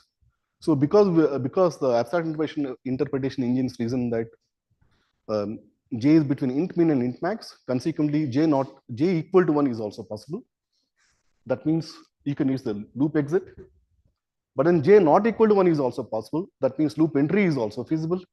So both loop head and exit both are reachable. Fine. So I don't know what to say. This is what abstract interpretation engines end up saying. They don't know whether the program is non-terminating or not, because both the loop head is reachable as well as loop exit. However, now suppose if you generate a test like this, wherein this J equal to non-dit you replace with J equal to 129. This J equal to non-dit you replace with J equal to 5, and this I equal to non-dit you replace with 1. Now suddenly, because you have concrete values, in this program the abstract interpretation engine is able to reason that the loop head is reachable but not loop exit. So that means you can enter the loop but you can never get out of it. So hence the program is non-terminating, right? So, but then how do you concretize? How do you generate those kind of tests? There is some bunch of work using fuzzers and CBMC, bounded model checkers like CBMC and so on. I mean, tests can be generated, and I would be happy to discuss about that. And then we had some bounded termination check, but this talk is about non-termination, so I'm not going to talk about termination. So then recently, last 1 year, we started working on a new tool called as Proton. Why proton? Protons say in the nucleus, they are static, whatever. Yeah, I mean, I'm just trying to justify, but it's just a name we liked, which means probes for termination or not. There is this 2008 paper by, Popal paper by Ashutosh Gupta and co, wherein they proposed this notion of recurrent sets to prove program non-termination. What is a recurrent set? Or is a set of program states at the loop head such that for all the states in the set, they satisfy the loop guard. And there exists at least one of the states in R is reachable. And then for each SNR, there is some successor after executing the loop body, such that the loop, after executing the loop body, the successor you get is also in R. There is at least one such successor. So what together these conditions imply is that there is a state, there is a reachable state. I mean, basically you can reach the loop, right? And then after having reached it, whatever is the state, you can always take a successor and get back into another state that satisfies the loop card. You keep on doing this forever, and hence your program does not terminate. Right? So that is how we prove the program does not terminate, proposed by Ashutosh and co. So what we did was, why not? And what we noticed was that in most of the programs that we have seen in SPCOM and even in these real world programs, when non-termination occurs, there are fairly shallow recurrent states that you can identify. So we came up with some program annotation. Deepak, how much more time do you have? 1 minute? Half a minute? 2 minutes. That's good. So, okay. Don't pay attention to this entire program. Just I would say just ignore the slide. Basically, this is the original program. This is the transformed program. All that we are doing in the transformed program is we are trying to non-deterministically store during the execution of each loop the current state of the program, right? During some arbitrary iteration of the loop, you store the program state. And then you ask the bounded model checker, is there any subsequent iteration subject to the loop bound in which the same state repeats? That means you can reach one state, and from the same state, you can reach back the same state. This is a recurrent point, if you will. I mean, Ashutosh Gupta and co, they said that they showed a set of recurrent states is necessary. What we are finding is, instead of finding a set of states, we are finding one state that can recur. And then we implemented in a tool, and so this is how the current results look like. Yes, correct. Yes. We might miss some. Indeed, correct. Yeah. Right. But then, at least in those real world software things, seems that this can very easily crack. I mean, the main thing that interested is finding one state becomes quite fast, so for 500 programs in 540 seconds. About, like, say, 1 second for finding such one recurrent point. That becomes quite efficient. So we got very good results, including some 18 programs which only Proton could solve, but none of the other tools. Well, again, whatever. I mean, I don't know if the font is very clear. This is Thomas Gray's poem, Elegy Written in a Country Churchyard, and we try to weekly typecast his poem for non-termination, far from the unknown unwindings, unscalable end. I will not bore you with this. Let's skip it. So then we also improved it with some dynamic thing.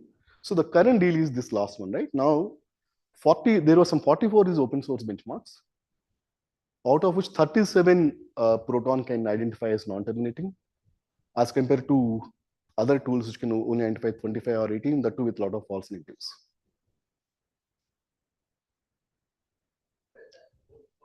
Which one? Oh, this one. This one.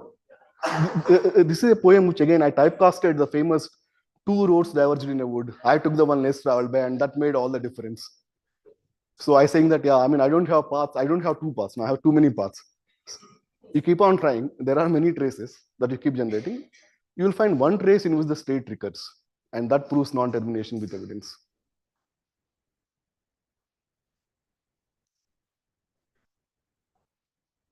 Absolutely lost slide. So next year in 2024, we are organizing SAT conference in Pune. Venki is the general chair. Supratik and Professor Roland are the program chairs. SAT is a great conference. See you all there. Do submit papers, attend the conference in the new R&D office of TCS set among rolling hills. It's a beautiful place. Fresh air, plenty of food. Come to Pune in August 2024. I'm done. Okay, one quick question while Somyadeep sets up.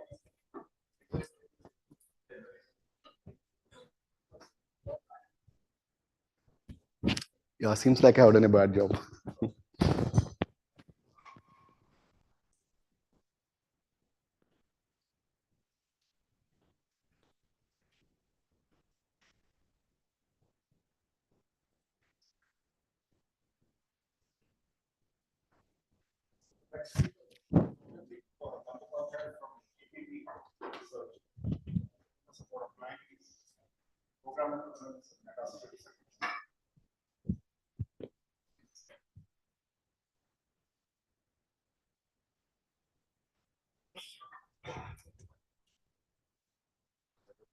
So these and these.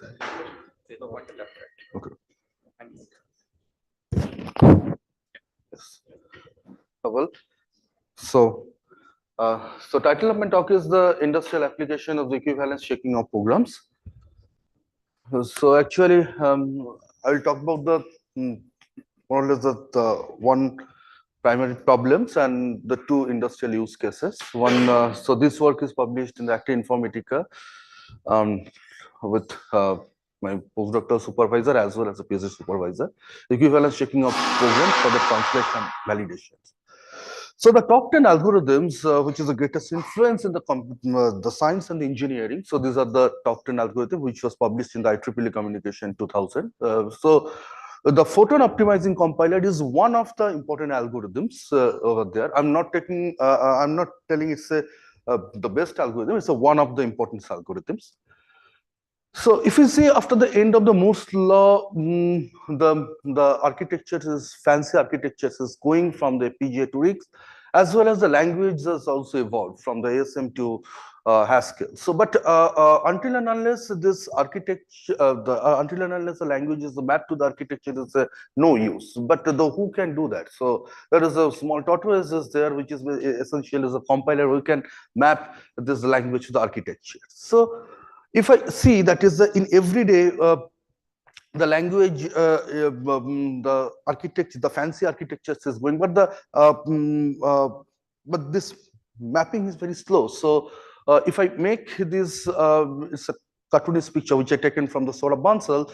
It's so rabbit is basically the architects and the tortoise is the compiler, but there is a rope in between their legs. So if the architects can go faster, so compiler should go with the architects. So I always ask Saurav if he's saying that architects are architects are hair okay. So I just take this concept from Saurabh.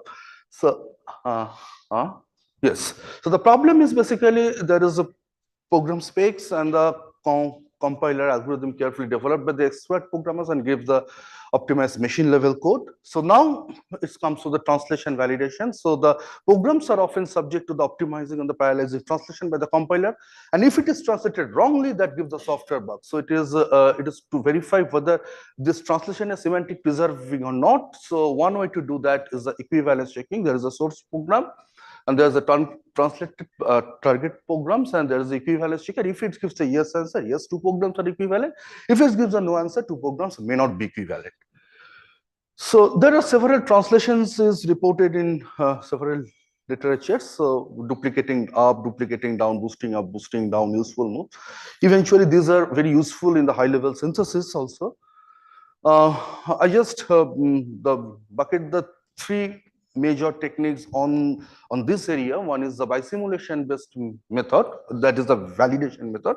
It was first proposed by Amin Nueli, the Nekula, and the Sudipta Kundu. So they are working on the bisimulation based method. So obviously there are some limitation because the program equivalence is an undecidable problem. And one is basically the we are in this school, that is the path based equivalence checking, but I'm not saying it's a very novel technique, but some kind of the control structure is changed, so this can be handled by the path-based equivalence checking. And then another is the inductive inferencing based method.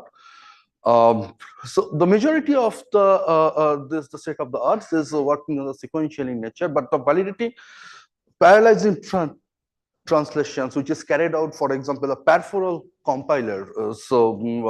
We need a parallel model of computation. So we need a Petri-net models. So this is the workflow. There is a source program, compiler, this is a translated program. There is a Petri-net model constructor. This is a third-party tools we are used. It's a SimPress tool, which generates the model MS corresponding to the source program PS, and the MT corresponding to the target translated program PT.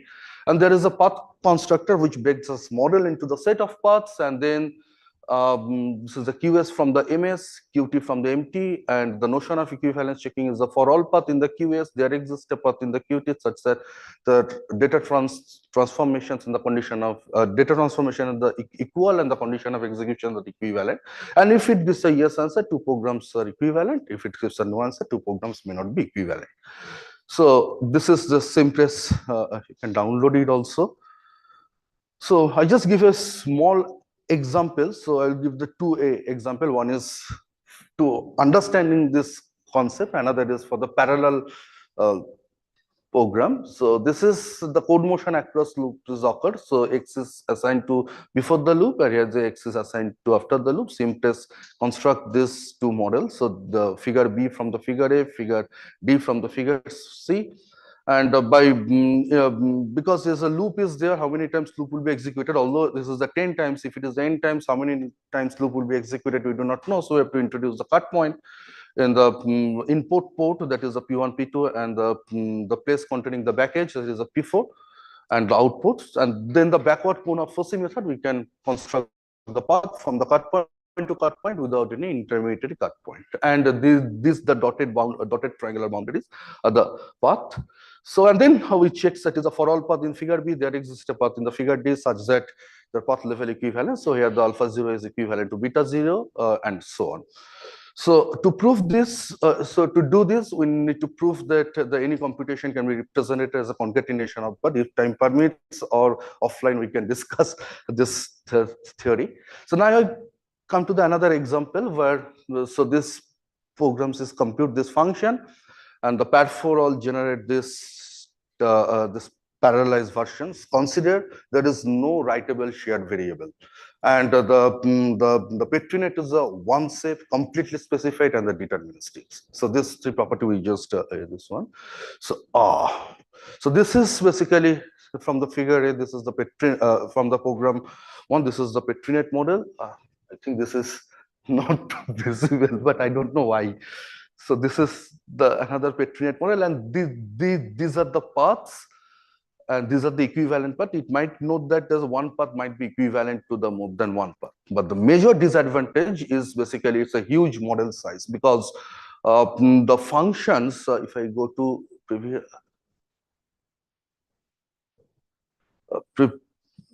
previous slide, so here the function is associated with the transition. So the all post places contains the same value. So when I was in the one time in the academia, so I just worked with my students, the undergrad students, and we just reduced this, the bottleneck of this, the Petri-net model. So instead of the putting the function associated to the transition, we just put a set of functions associated to the outgoing arc. So the same programs, so this is the Petri-net model. Using this manner, we reduce the model size, and these are the limitations. It can only the scalar program, no writable variables, no array, function call, etc. So these are the interesting results. So previously, our tool, there's lots of places and transitions. After that, the next iterations, we get some lesser number of the places and the transitions. Samatulitam is the equivalence. It's a colloquial term. So it's a more faster. So now I come to some industrial applications. So specifically, so this problem is occur really in the Grace CPU, which is developed by the NVIDIA. So this is the program. Also, the DPV means basically the data path verification. One version comes from the architectural team, that is the normal C code. Another version comes from the design team, which is the Verilog code. But we have a repertoire within the NVIDIA where from the Verilog code, using the rewriting logic, I'll come to that. If time permits, I will explain the rewriting algorithm. We can convert it to the C code. So here, so suppose the architectural team use the multiplier, and the designer team, instead of the multiplier, they can use the adder and shifter. But sorry to say that Hector fails. So this is a Synopsys proprietary tool. It fails because it cannot handle the non-bisimilar program. So actually, I'm not going to detail the verification algorithm because it's some issues are there. So, but Hector fails? No, it's not equivalent. What is the definition of equivalence? What is the definition of equivalence?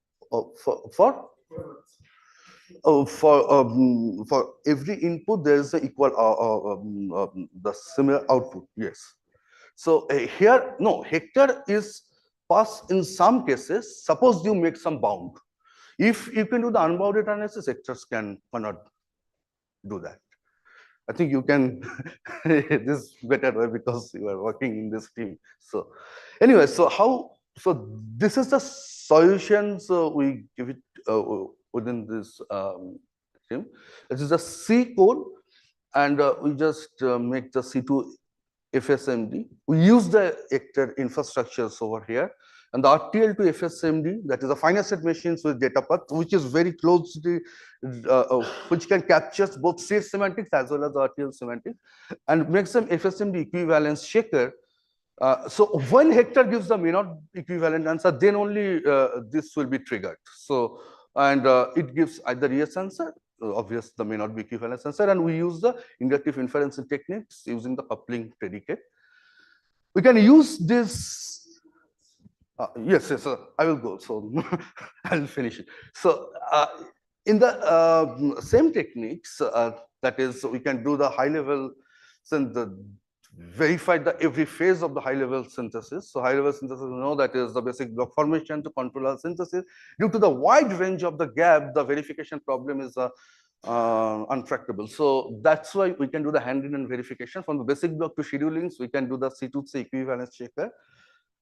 Hector, along with the limitations of the Hectors, plug into it, and then the scheduling to controller synthesis, where the massive code difference cannot occur at this level. Maximum code semantic difference takes place from the basic block to scheduling. And so here we can do the C2 RTL equivalence checker.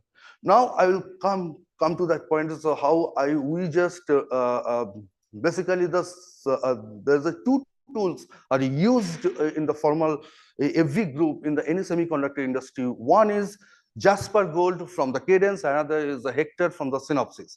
So the Synopsys tools is more costly than the Jasper Gold. So there to reduce the cost, obviously the semiconductor industry to reduce the license cost of the Hector. So that's why in if we give the C and versus the RTL model to the Hector, the 15 solvers are used, and every solver has a very cost. So that's why we wrote a patch which can take RTL and generate the C, and then we do the C2C equivalence checker, and we use only the 6 solvers. So using this manner, the license cost, we just reduce the license cost over here. So this is basically the RTL to C, RTL code, control FSM data path. So this is our contribution, rewriting algorithm, which can generate the CDFG model and the C code. I think the time does not permit, so I'm not going to the detail for the rewriting algorithm, but this is my ABB work recently. So this is basically the industrial automation code. So here we use the Petrinet. So there, so PLC code is ideal state, then the transitions, the check PID measures, and then it goes to, it's a cyclic program. And within this module, we can write this ST of the ISA 61131 code, that is a structured text. And there is a transpiler is there which can translate something, and we have to find out whether this is the semantic preserving translation or not. Thank you.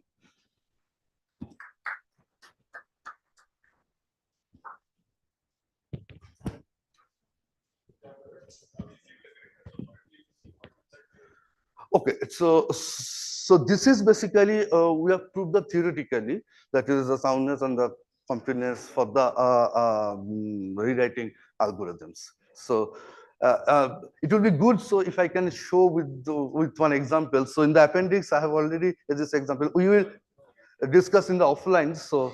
If you want to automate it, you can use Hector itself to check the correctness of that. Pardon? It's a carried out by the Hector. It's trying to sell you Hector. sell you Hector more.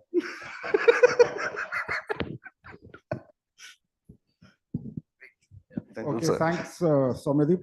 So the last talk in the session before lunch is Sanjeeva Prasad from IT Delhi, and he'll tell us about secure information flow. Yes. Yes.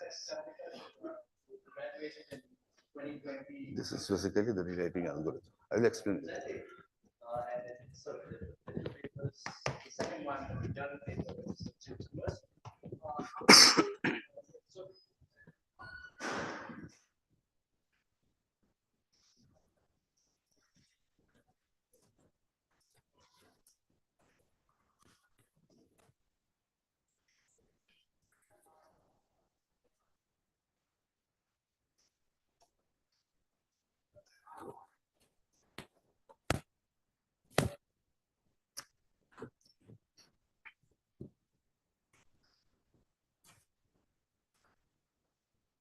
Oh, sorry.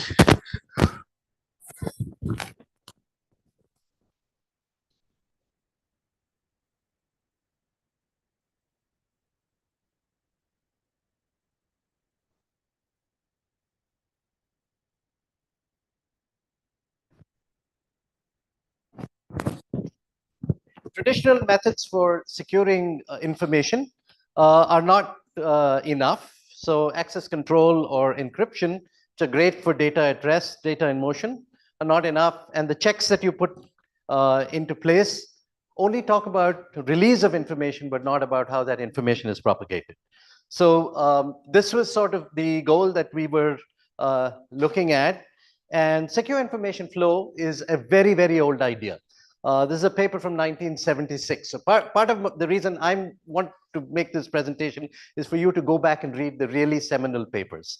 So Dorothy Denning went, and she didn't invent lattices, that's Birkhoff, but what she did is connect program analysis of a particular kind, information flow, but whatever I say about information flow also extends to other dependency analyses, where she used and said, identify the right mathematics for doing this analysis. So identified lattices, where the ordering on lattices basically says these flows are permitted. And the properties of lattices like reflexivity and transitivity on the ordering actually capture very natural properties of flows. Anti-symmetry actually is not necessary. You can actually do with the pre-order, but anti-symmetry actually is a good conciseness thing. If you got two things which one can flow to the other, you might as well combine them. It's just a lattice just now. I'll come to telling you what the elements of the lattice are. And the LUB are ways of combining information from different flows. So what are the elements of the lattice? Great question. The security classes. I'll just come to that soon. So basically in the model, data are assigned security classes. Data repositories, whether it's a variable at the program level or a database at systems level, are given security classes. And principals, which are programs or people or something, are also assigned security classes. So this is a 1976 paper. 1977, Denning and the other Denning go and write a paper, and it's on the basis of this paper that all program analysis in security is sort of based on. So that includes static analysis as well as dynamic taint analysis. So basically they use this. And this paper actually presents program analysis using yet another paper, if you haven't read, which is Knut's 1968 classic. If you haven't read it, please go download it, read it. So this paper actually treats the security lattice points as types, public and secret. And basically, a lot of the work is either doing the static or the dynamic analysis. And let's look at this little program. And they're worried about explicit versus implicit flows. So here, if A was a Boolean variable which was secret, and X was a public variable, actually information leaks by, if you're able to see what's the value of X, you know what the value of A is. So that's a leaky program, right? So just to tell you the information flow model that Denning presented is that you have these logical storage objects like variables. You have processes or active agents which are responsible for it. And they are assigned security classes, for example, secret and public. And there's the class combining operator, which is a lub. And there is the ordering relation, which basically says these flows are permissible. So I'm just saying information from public can flow to secret. There's a little arrow out there. And here's a program, and you can then do analysis and say, oh, you know, type checking. The first assignment is allowed because A is public and B is secret, so information can flow that way. But the second and the third are violating this type checking. So just doing type checking, you can do this kind of analysis. So you don't want information is going from A to B, and by observing these variables, say you've got a clearance of being public and I've got clearance of secret. I don't want my secrets to leak to you. And the program is actually moving information from here to there, and by observing the variables that you can observe, can you figure out anything that about the variables that I can observe that I don't want you to observe, right? Yeah. Are my two classes. So this is my lattice. This is my tiny lattice. All right. So Bell and LaPadula come up with this idea way back in the 70s, where there's a discipline on this, which is like you want to write only upwards in the lattice, and you want to read only from down, right? So this can be generalized. So you don't want information flowing the other way, and that's about confidentiality. Wonderful things, everything about lattices you can dualize. You can go and take integrity, which is another security property, and you can say, oh, let me build a lattice there. Again, it behaves the same way.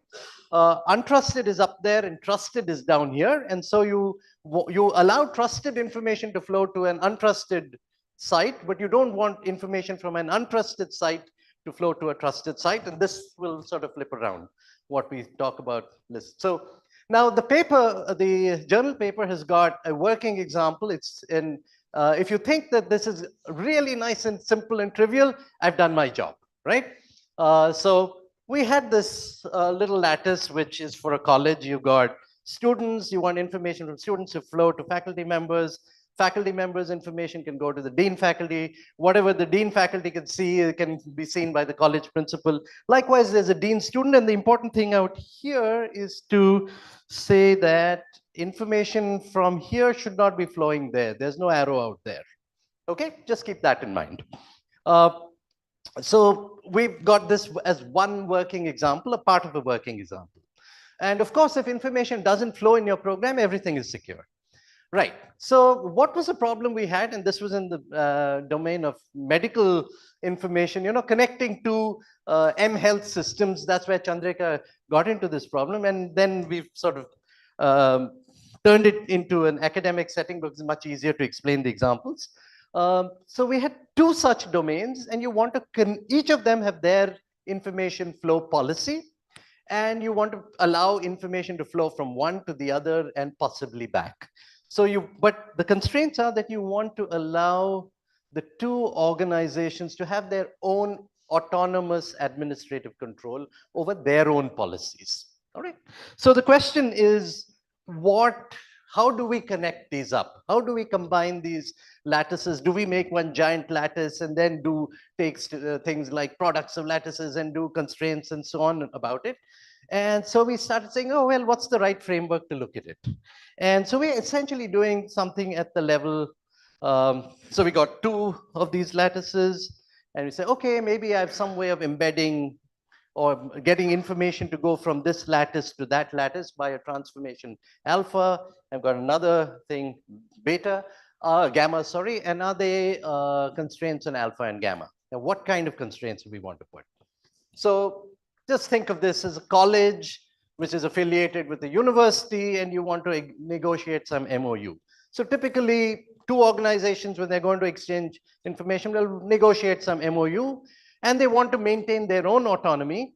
And they also want information to go there and come back and not violate any of their original policies. So those are the constraints. And so we are looking basically for general conditions to be effective and which doesn't stop all information from flowing. You don't want lawyers saying, oh, this can't be released, this can't be released, and so on. So the first obvious thing which you want is that you can try to say, oh, we'll set up a one-to-one mapping between some lattice points here and some lattice points there. And unfortunately, that is not good enough. Why? Because you can see this red flow allows you to go from here, move information all along permitted arrows, and it violates the original policy of the left domain. Another obvious idea is let's have monotonicity, right? Let me see, yeah. Because information in this domain, from here, it's not supposed to go there. It's not permitted in that original domain, right? When composing these, you don't want to violate any of the original policies. Sorry? No, that's just not enough. We'll need to tighten. We'll have to keep putting more constraints on there.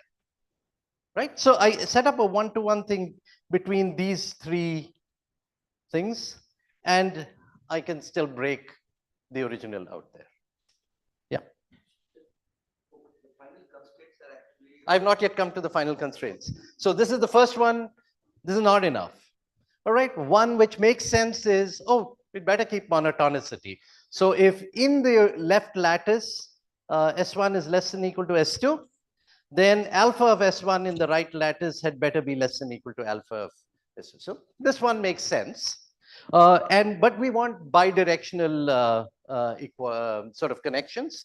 So we say, oh, I've got a monotone function this way, I've got a monotone function that way.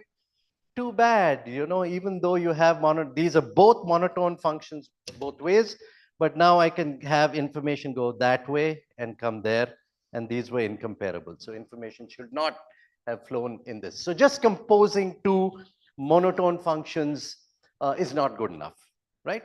And this is where Chandrika's persistence really was good, that she dug through the literature for literally a couple of years to go back and find something, right? So this is the basic idea. Whenever you have two monotone functions, what do? Galois connection, right? Right? So how many of you haven't heard of Galois connections? Just don't, oh, great. Okay, so a Galois connection is, I've got two lattices. I'm going to work with lattices.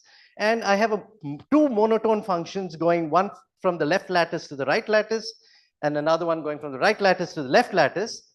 And there are certain constraints on how you're going to compose these, which is that the identity function is going to be less than the composition of this. So if I go from the left to the right and then come back, I'm going up in the lattice, right? I may be going up in the lattice. I'm never going down.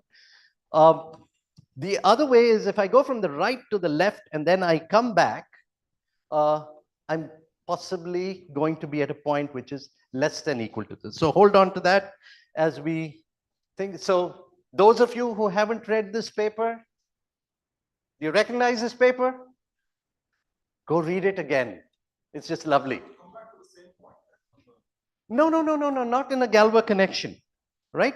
Okay, well, we'll come back to that, right? So what was wrong with, for us, this was not right. And the problem is that you're possibly coming to a lower point, okay? That's why Galois connections were not the right framework for solving this problem. So what were the security requirements we really had? You wanted to be able to say that if I went left to right and came back, I'm going up, right? And symmetrically so. I needed the symmetry. Galois connections are not symmetric. The other things which I wanted was that I don't go up too much. I sort of go up just about enough. And so I wanted some sort of discipline on how far up I'm going. So that's the second constraint, which is like a precision constraint.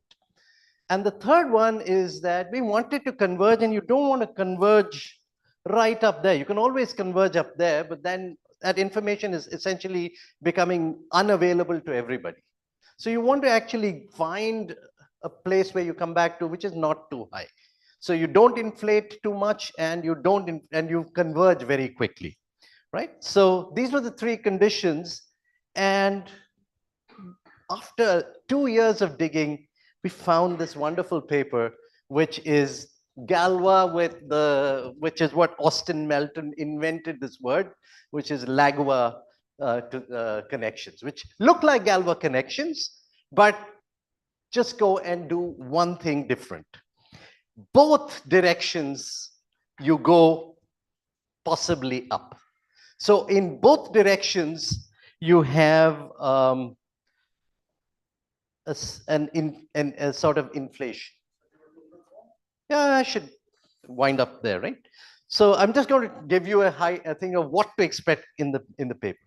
So the nice thing about this is that if you do an alpha gamma and come back and then do another alpha, it was as if you did an alpha. So you'll find the fixed points are really low, and both alpha gamma and gamma alpha are both closure operations in their respective lattices. And so this is your question. One direction in Galois insertions is an identity, but that requires one of these to be surjective, and you don't want that constraint. Now, so everything I say about Lagua connections also applies to every useful abstract analysis thing that I have met.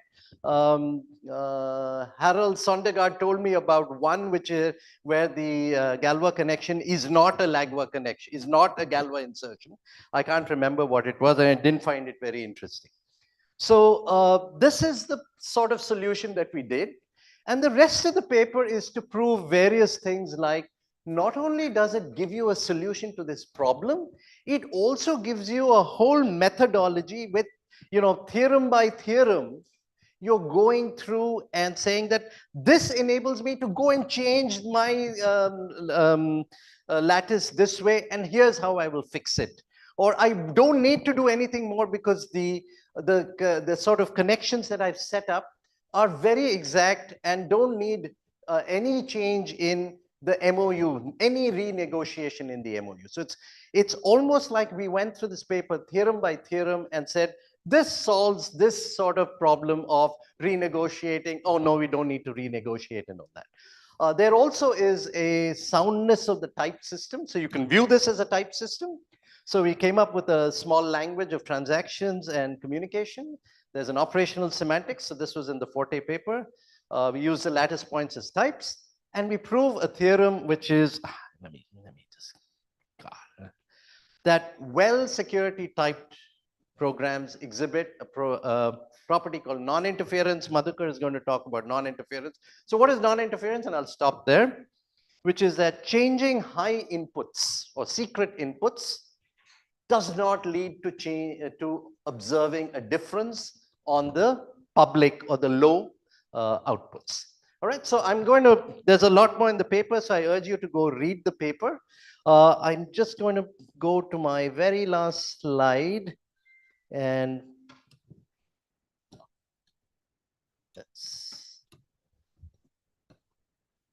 that's the moral of the story is that sometimes you don't just keep chasing the most recent work which is happening in the conferences.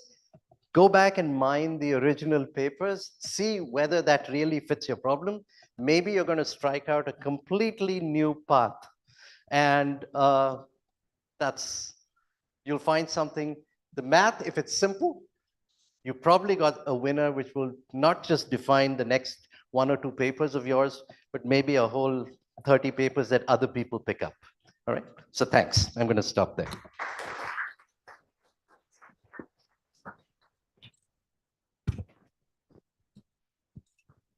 Any quick question? Yeah. Just untangling. Yeah.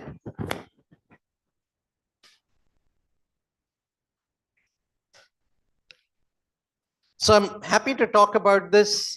Chandrika, I think, still works for Goldman Sachs. Has she moved? I don't know. Yeah, she's still with Goldman Sachs, somewhere in the country, I think in Bangalore. So she would be happy to do this, but we've done other work with this. And again, any dependency analysis also follows this thing, and you can now start, you can build your, by the way, Lagwa connections and Galva connections fit quite nicely. Galva connections have the advantage that they compose very naturally. You got to do nothing to compose them.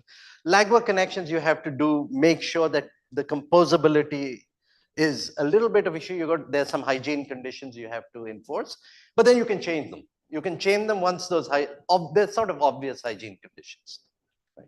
Whereas Galva connections, you can just blindly compose them together. So were you able to find these adequate Lagwa connections between the kind of... So the whole theory is that we looked and we could do this for, by the way, the compositionality allows us to build very, very, very large lattices from small subunits.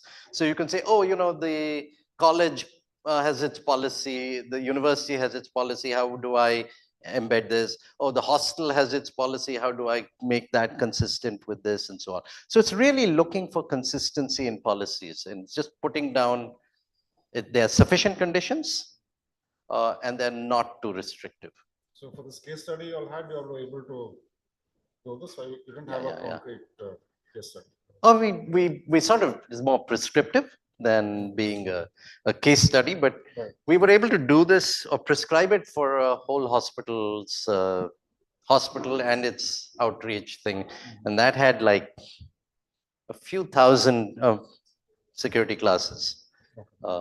There's a great paper by Ian Munro on how to deal with these very large lattices, and with a little pre-processing in near constant time, in constant time, you can find out whether one thing is less than another in the lattice. Okay, thanks, Sanjeeva. Yeah. And let's break for lunch. Next talk is at 2 o'clock, which is invited talk, and then we come back here at 3:30.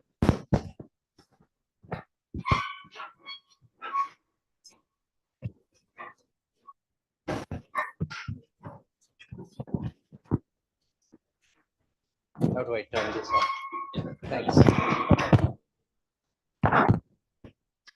Sure.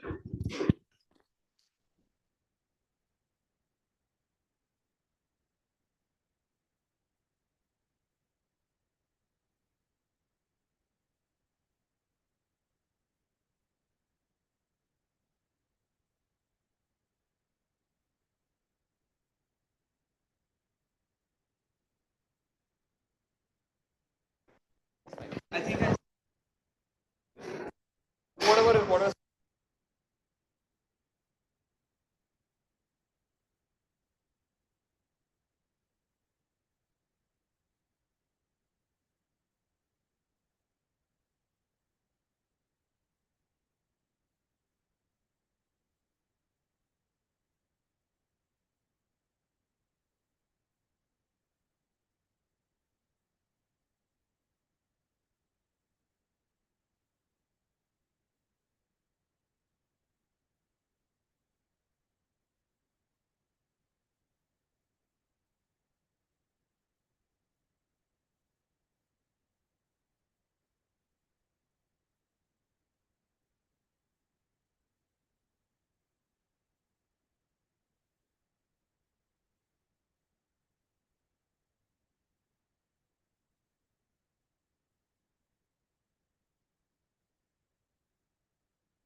Hello.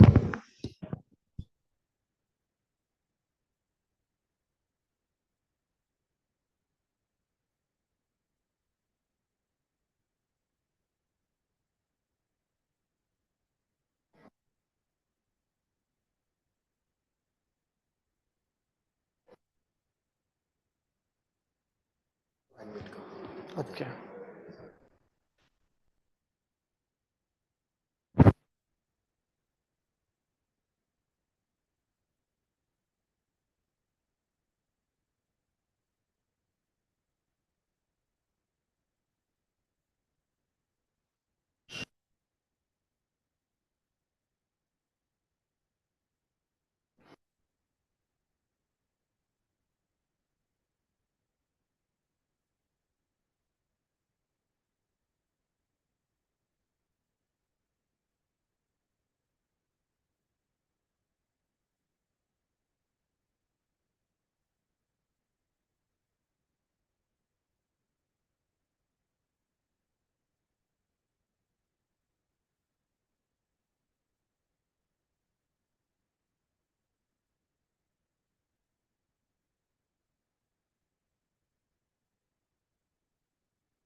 We don't know.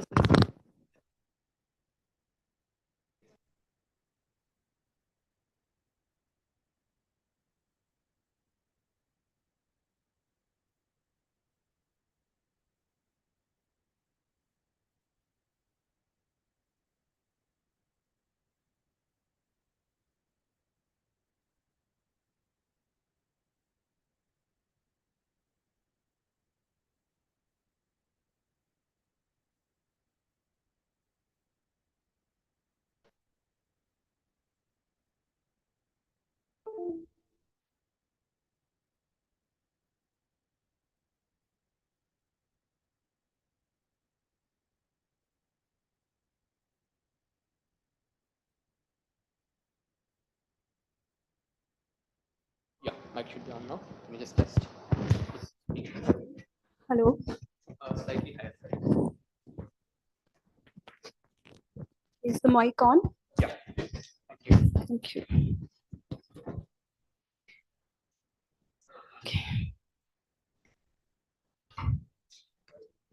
Uh, Good afternoon, everyone. I'm Anushri Jana, and today I'll be speaking on incremental analysis for evolving software systems. This is a joint work with my PhD guide, Professor Uday Khedkar from IT Bombay, and my senior colleagues Bharti and Venki. So the outline of the talk is I'll start by motivation, why incremental analysis is required. Then I'll move on to the published work in ISRI 2022, and I'll cover our algorithm for incremental analysis, followed by results on a core banking application. Then I'll move on to the second part of the talk, which is about my PhD problem statement, wherein I'll discuss the research challenges in incremental analysis, and will conclude by research questions that I'm trying to solve for the future work.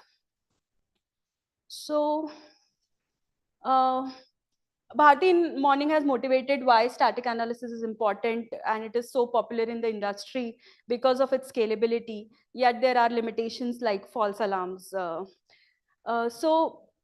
Challenges of static analysis are triple-fold or multifold for evolving software systems, because every time we analyze a code, it takes the same amount of time, which is very large.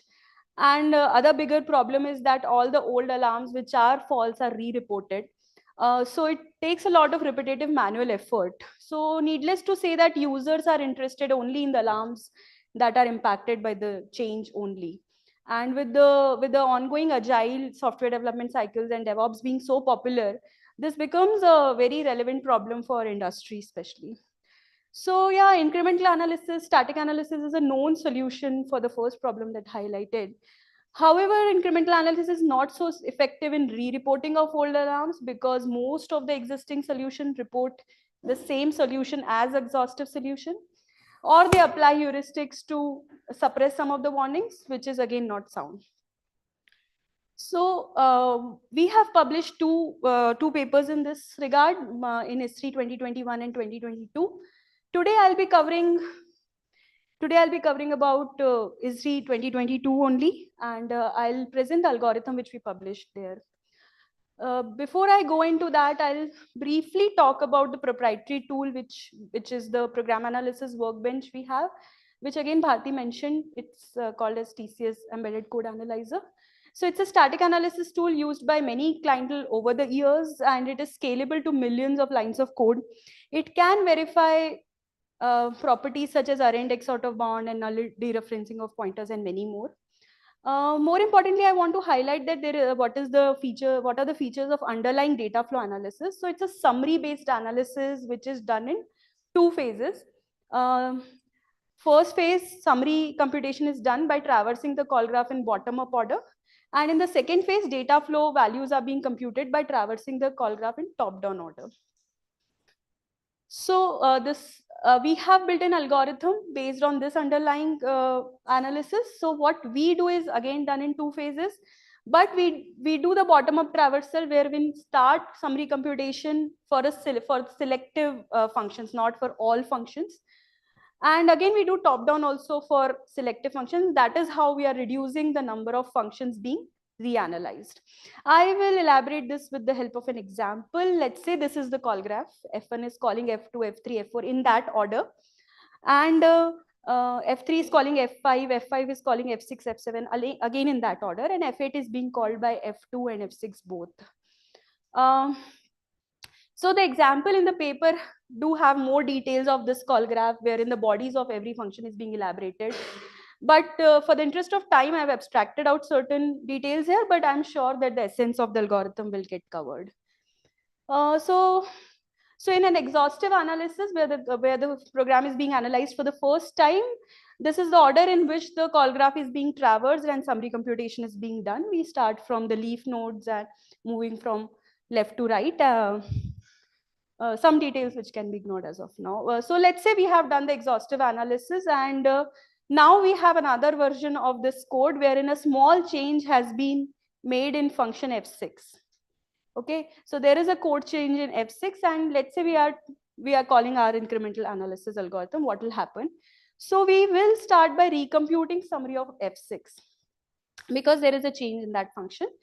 We will compare the summary of newly computed summary of F6 with the summary earlier version computed summary, and let's say the summaries do not match.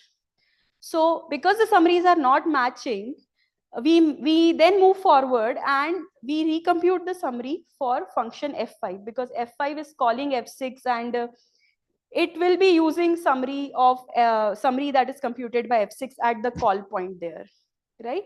So we again do the same thing. We recompute summary of F5, we compare it with the previous version, and let's say again the summaries do not match. So we go to F3, which is calling F5. And let's say this time the summaries do match. And that's why we stop here. We stop the bottom-up traversal here because the summaries have matched. Now no other function in that hierarchy will get impacted. Now we are done with the summary computation. The updated summaries are there with us. The old summaries are there with us. Now I'm doing the top-down traversal. So I'll recompute data flow values at F5 because the information flowing from F3 might have changed. Even though the summaries have not changed, the information flowing from F3 might have changed. So we recompute data flow values at I5 with the possible new info from F3. Moving forward, we have to recompute values for F6 and F7 as well. And then F8. So you can see that I am reanalyzing only 4 functions here for the all of 8 functions. So at least there is a 50% improvement in this example. So the point is that functions are selected by comparing summaries, and that's where the analysis time gets reduced. Let me go back. F5. No, F5 summary is not same. So F6 summary changes, and that's why we recalculate F5 because the summary of F6 has changed. So summary of F5 can also change. At the call point, the summary of F6 will be replaced with the new summary.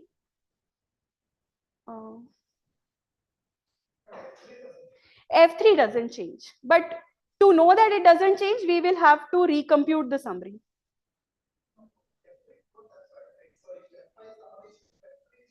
No, it may not. In some, so again, paper has a detailed example where you can have cases where it may not necessarily change. For example, the summary is a set of variables that are initialized in the function. So F3 may have that initialization anyways, which is coming from F5 now. So it is not necessarily changing. Yeah. The paper has a detailed example, but there are cases, scenarios where the summaries will not change. Yes. Sure.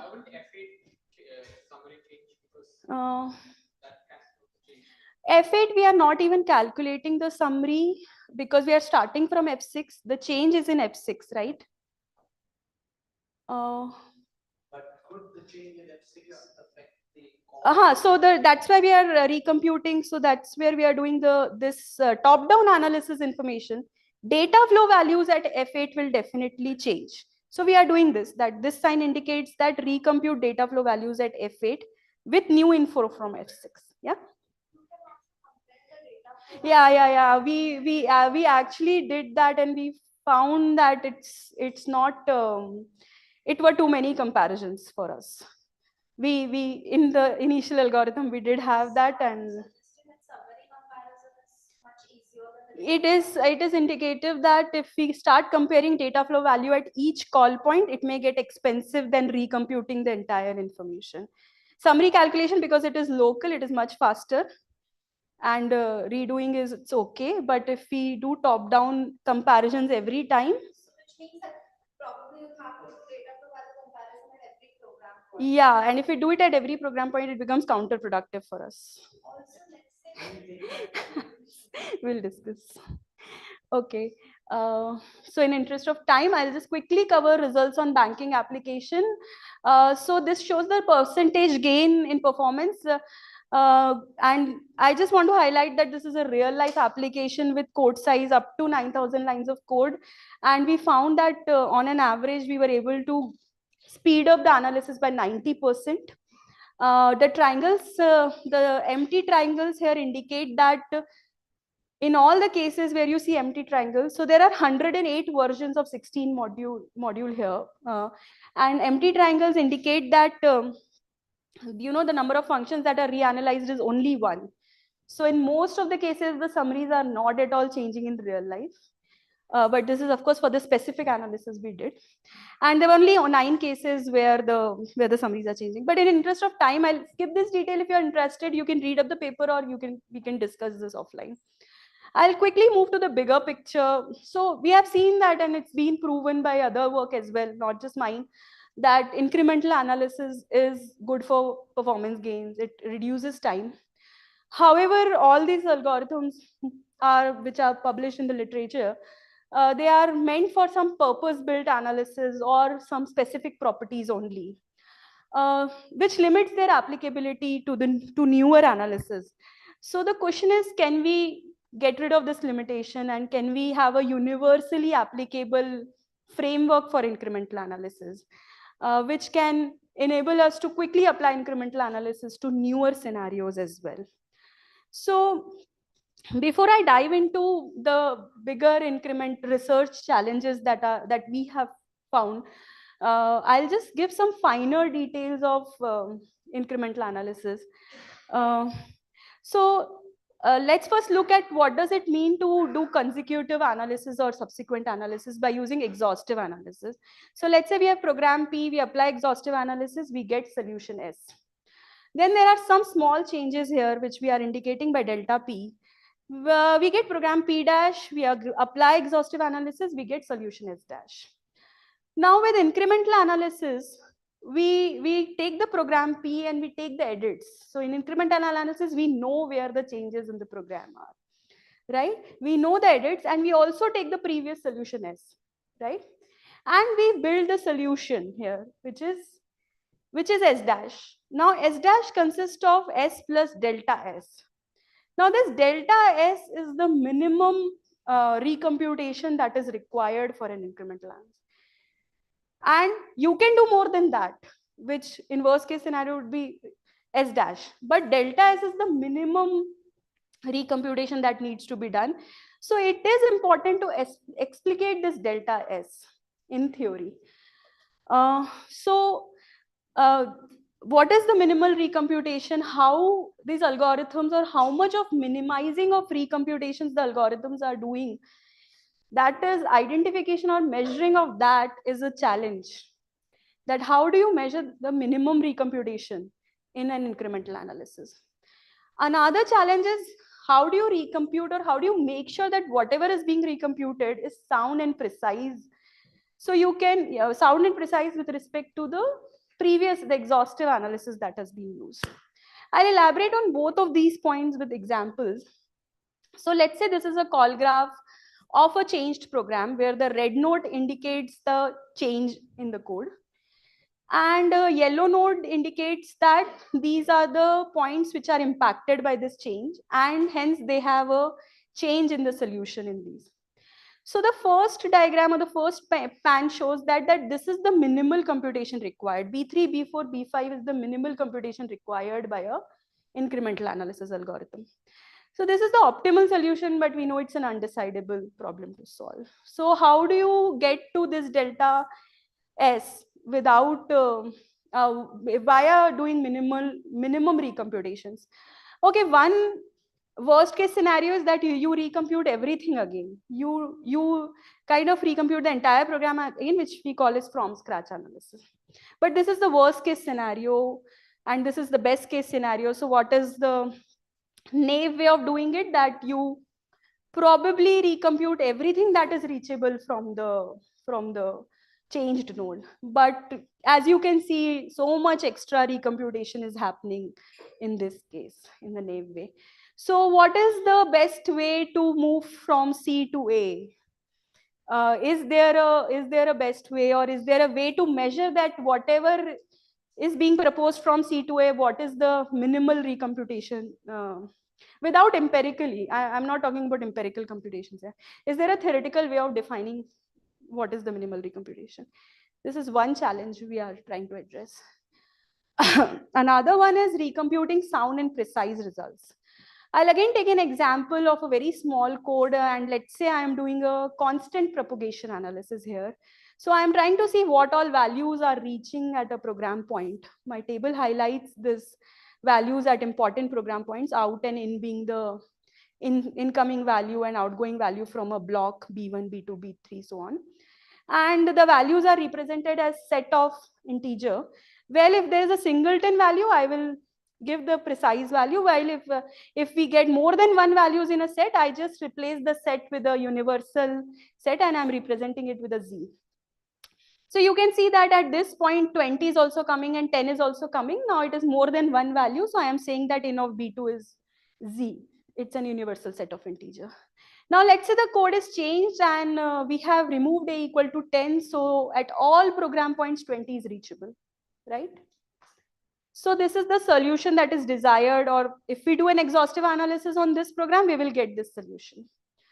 Now let's say I want to do an incremental analysis. What are my options? Let's say in literature it is defined as recomputation. Let's say we are doing an incremental analysis and we apply the recomputation method, where they start the recomputation from the changed code, changed node, and use the old value as is.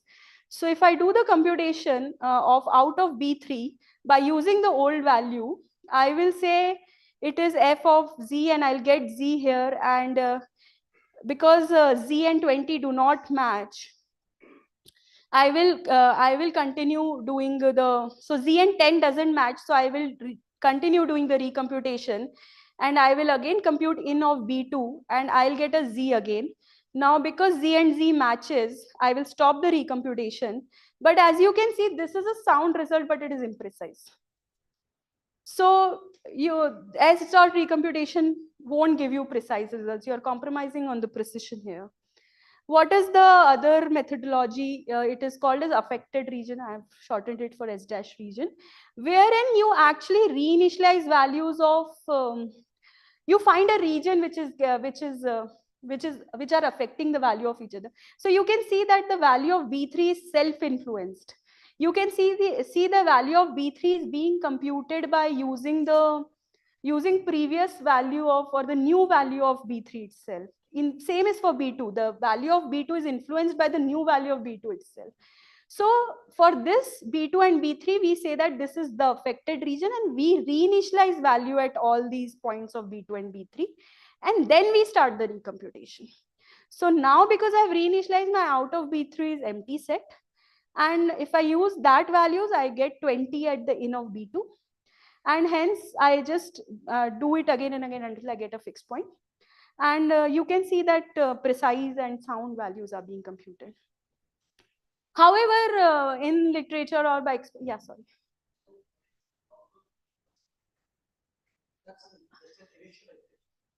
Out of B1 is 20 because A equal to 20. Sorry? Out of B1 is not empty. Oh, this is a typing mistake. Yeah, this is a typing mistake. I have to use it. Oh, I have to swap this actually. Out of B3 is psi and out of B1 is 20. It's a typo, sorry. Yeah. Yeah, but the way he's reading it. Yeah, I think, yeah, I'm very close to closing it up now. Yeah. So yeah, I just wanted to put up this point that finding affected region itself is a research challenge, to put it short. So what are the research questions I'm trying to answer through the PhD problem? So is there a mathematical and a non-empirical way of measuring how much recomputations are minimized? And although there are many proofs of soundness and precision or from scratch consistencies being proven, however, what is incremental in the incremental solution?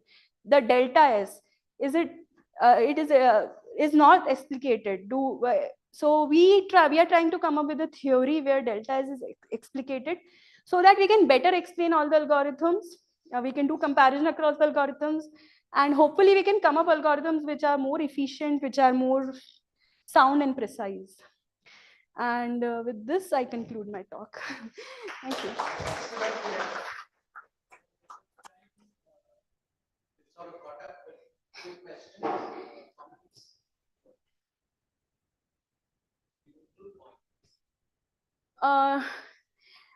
That is so there are many incremental analysis specifically for pointers.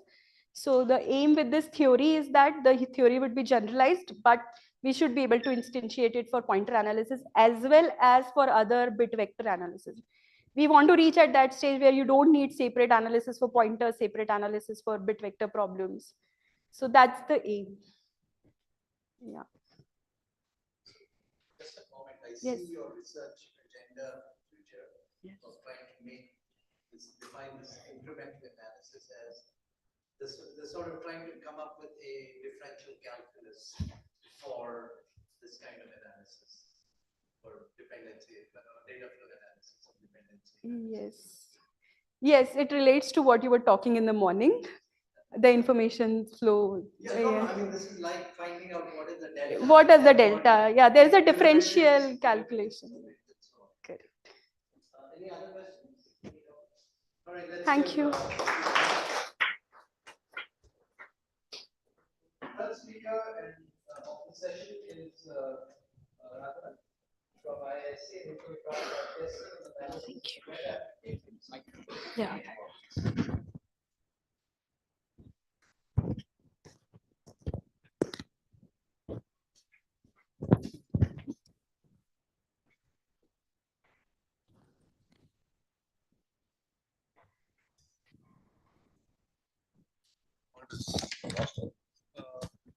Needed, you can show presentation of us. I don't have the presentations. Oh.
A few minutes back. Yeah.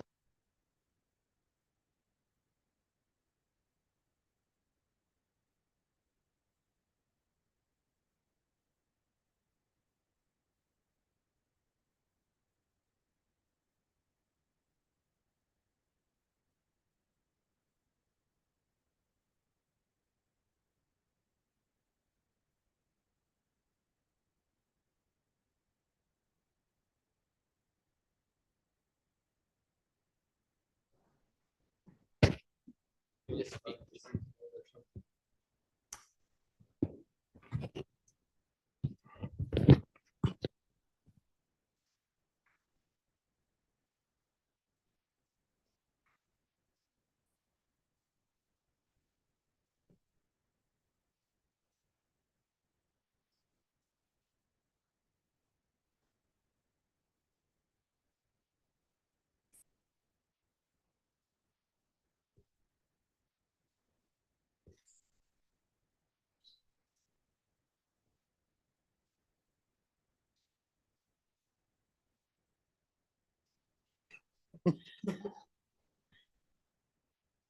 Look. I don't know.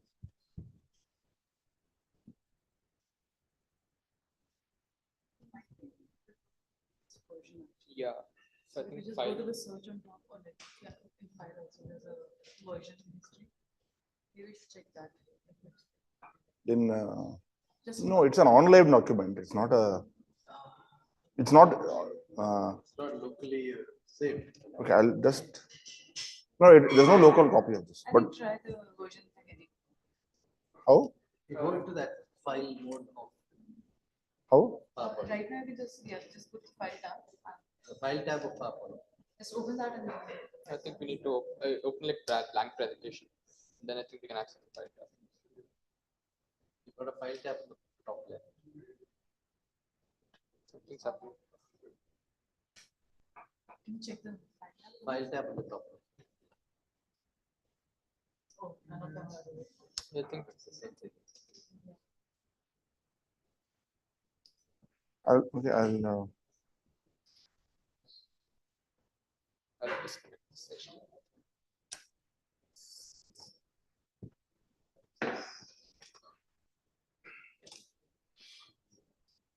Let me see if this version opens. This is an older Yeah. version.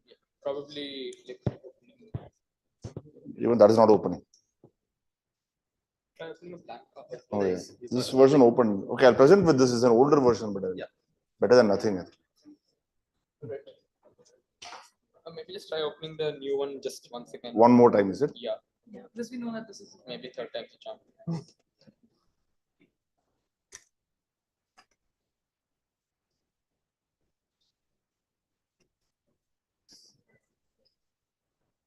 Oh, there we go. So let's get started then.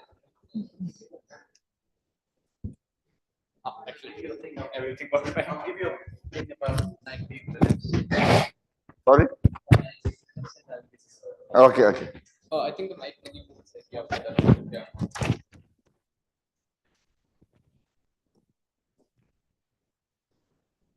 More up. Just Lose me.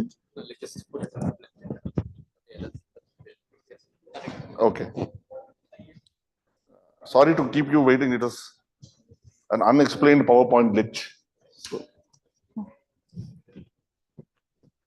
So this work is on testing and analysis of web applications. This is primarily done by my previous student Snigdha Athaya, who's now with Siemens. So consider a web page. This is a web page that shows this number 0. There's a link here, a URL, and say that the link points to the same web page. So when you click it, the web page reloads and it shows 1 this time. And then if you click this, so this link is to the same page only. It's a kind of a self-reference link. So if you click it again, it's going to share 2. Okay. So now in this talk, we're not covering JavaScript. So this is more like JSP, PHP, where when you click it, the whole page reloads. Okay. So there's no JavaScript in this talk. So how does this work? So JSP is a very popular language used by Java programmers to create dynamic web pages like this. So this is a dynamic web page because the content changes every time you visit the web page. So it's called a dynamic web page. So JSP is a very popular framework, and so JSP code for this page looks like this. So this is saying, so basically I is a server-side session variable. So this is the important concept. It's a server-side variable. And so this is saying number of times you have clicked the link $i, meaning show the value of I here. So JSP, this language is JSP. As you can see, it's a extended version of HTML. So when the JSP code is interpreted, it emits or it generates HTML to be sent to the browser. So this is a programmatic way of creating HTML. Right? And then you say this is just HTML. Like there's nothing JSP about this. Put a link. Click.jsp is the same page. This page is called click.jsp, self-reference. And then this is a special JSP syntax for saying increment the value of I, which is a server-side variable. So now, when you visit this page, this is basically interpreted on the server side, the script. In reality, actually, code is generated from this Java code and then the code runs, but I'm going to pretend it's an interpreter. So how is it interpreted?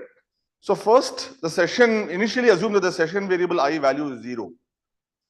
Now it's going to process this, and this results in, this does not change the value of I, but it results in this HTML being generated. So this is the HTML output of the interpretation of the script.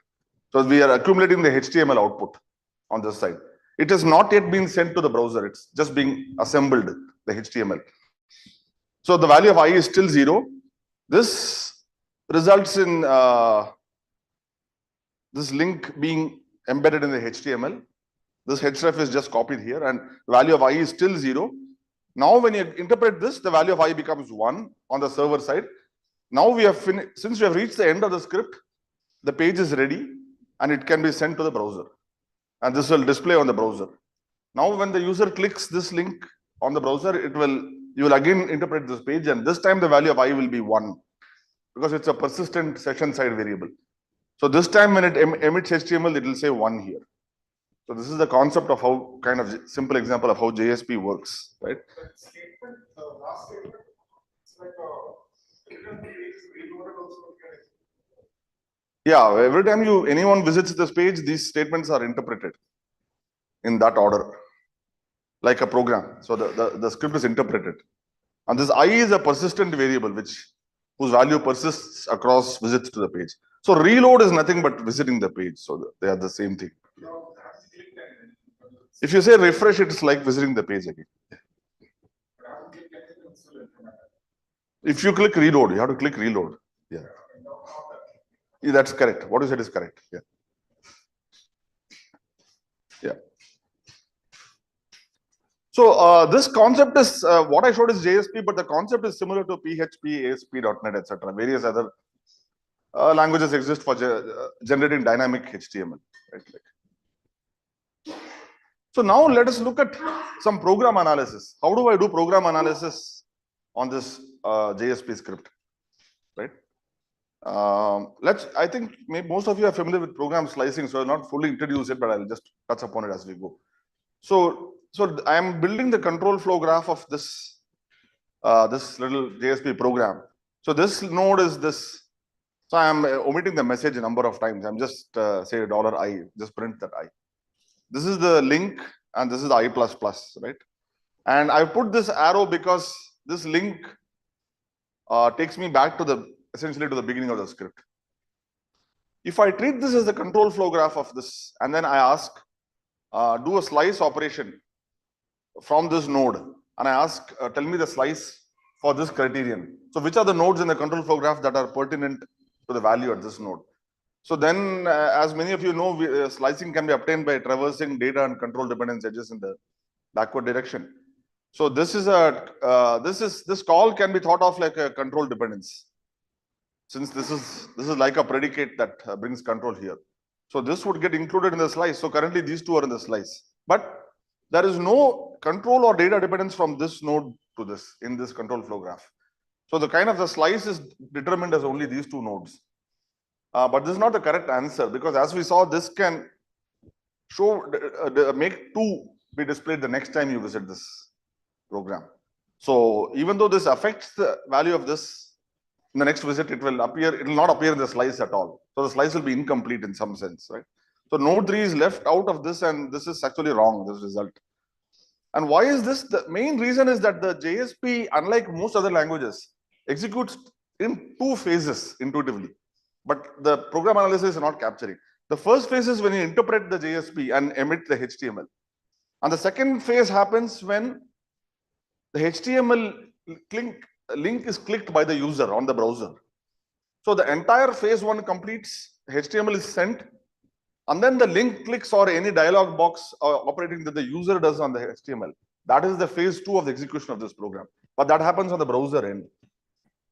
After the entire, so the program executes in 2 phases, if you will. So, and that is not captured by this slicing procedure. And most of the works before us, they failed to acknowledge that a program execution is in 2 phases instead of just one execution from top to bottom. So this is I mean, this is not just slicing, but if you use this control dependence and ask what can be the value of I here, if you ask, tell me an invariant of the value of I. So it will appear, if you use any normal technique, it will appear that I is only 0 there, because initially I is 0 and you can keep doing the cycle and value of I doesn't change. But that is also not a correct result. I can become 1, 2, etc. So this control flow graph is broken in a way, right? I will not go through these details. So that's what we have recognized. And our intuition is that the two-phase behavior of JSP semantics has to be made explicit in order for any analysis to proceed correctly. So our approach is that we translate JSP into Java like this. So this Java is not meant for actual usage in a web application. It is not. It's meant only for analysis purposes, and it models the semantics of the JSP, but it's not really a replacement for the JSP. It's not meant for runtime usage. Now, what is there in this Java? So this Java has two chunks of code. So this chunk of code represents phase 1, and here the highlighting is hardly visible. And this chunk represents the phase 2, actually. So this chunk, see, you can see it prints I, and then here, I won't go into the details of this, but this is basically recognizing what all links are present in this page. It's just making, it non-deterministically sets this variable which click to any of the links which are present in this page, which could be the final destination when the user clicks. And then this I equal I plus 1 models this. Now this is the phase 2 code which checks which clicked value. And this is being set here non-deterministically to any of the links which are present in this page. But here there's only one link. So then if it's click.jsp, then so this method is called page model. Right? So we make a call, at this point we make a procedure call to this method, a recursive procedure call, tail recursive procedure call to this method. And this is a method that we emit, our tool converts this to this. So this is generated code by us for analysis purpose. And our claim now is that you can do slicing or any verification task on this, and the results will reflect the correct two-phase behavior of the original program. Sorry, we should close this door. Sorry, thanks. So how do you know it's tail recursive? Now I have generated, our code generation is such, yeah. Yes, I mean, any analysis will have to recognize this recursive call, yeah. So here, this was a one-page program, but the same approach works when you have 3 JSP scripts, like 3 web pages in your program, any number of web pages in the program, right? This is just a trivial example. I think yeah, so what can be noted interesting, how the two phases become explicit is that, so in phase 1, this value is incremented, right? And then the control goes, and then in phase 2, the user clicks this link, and which takes control to back to the front of the page. So this phase 2, the user clicks this link. Although so you can see that the phase 2 action appears syntactically before the phase 1 action in the code, and that's what caused all the tools to go wrong. The order in the code order is inverted compared to the flow at runtime.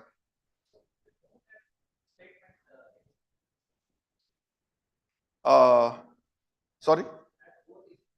Right.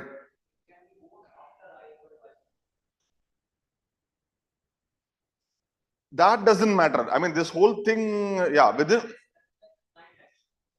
yes. So within this block, the ordering does not matter much. The ordering of this relative to this does not matter much. So I consider this to be the client action, the calling of the method, and I consider this to be, this is not actually server action. I'm only collecting the targets. Yeah. Okay. It's a minor thing actually. Yeah. I mean, yeah, you can, this is our own artifact, but if you, this print and this I equal I plus 1 are the main server side actions, and they occur before the client side action. So the two phases are separated. So so now if you look at this, so the problem was here, the order was inverted. This ran before this jump, although in the code this occurs before this, and that was the problem. But in our model, that has been separated. So this increment comes here, and then this jump comes here in the correct order. So this is why the slicing or any other technique is able to proceed. So we kind of fix back the order and in the correct phase order. Right?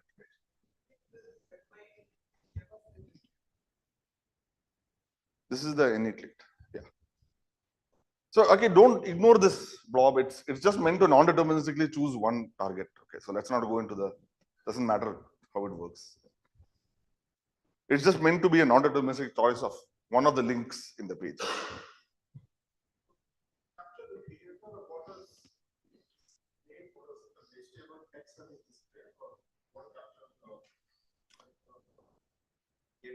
So we want to capture as you visit this page again and again, we want to capture an invariant on the possible values of that state variables.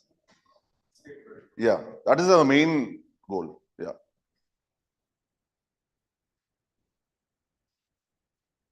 We can also reason about the content of the HTML generated. We have not targeted much that, but that can also be targeted because these prints, you can also analyze what will get printed. In fact, this is more general. This page, this does not show it, but the link can contain, you can embed a value in the link using your state. Like you can embed like value, the current value of I can be embedded in the link itself as a request parameter and sent back to the server. So the data can flow from the state variable to the link and then back to the server. That also can be modeled. I did not show that in this scenario.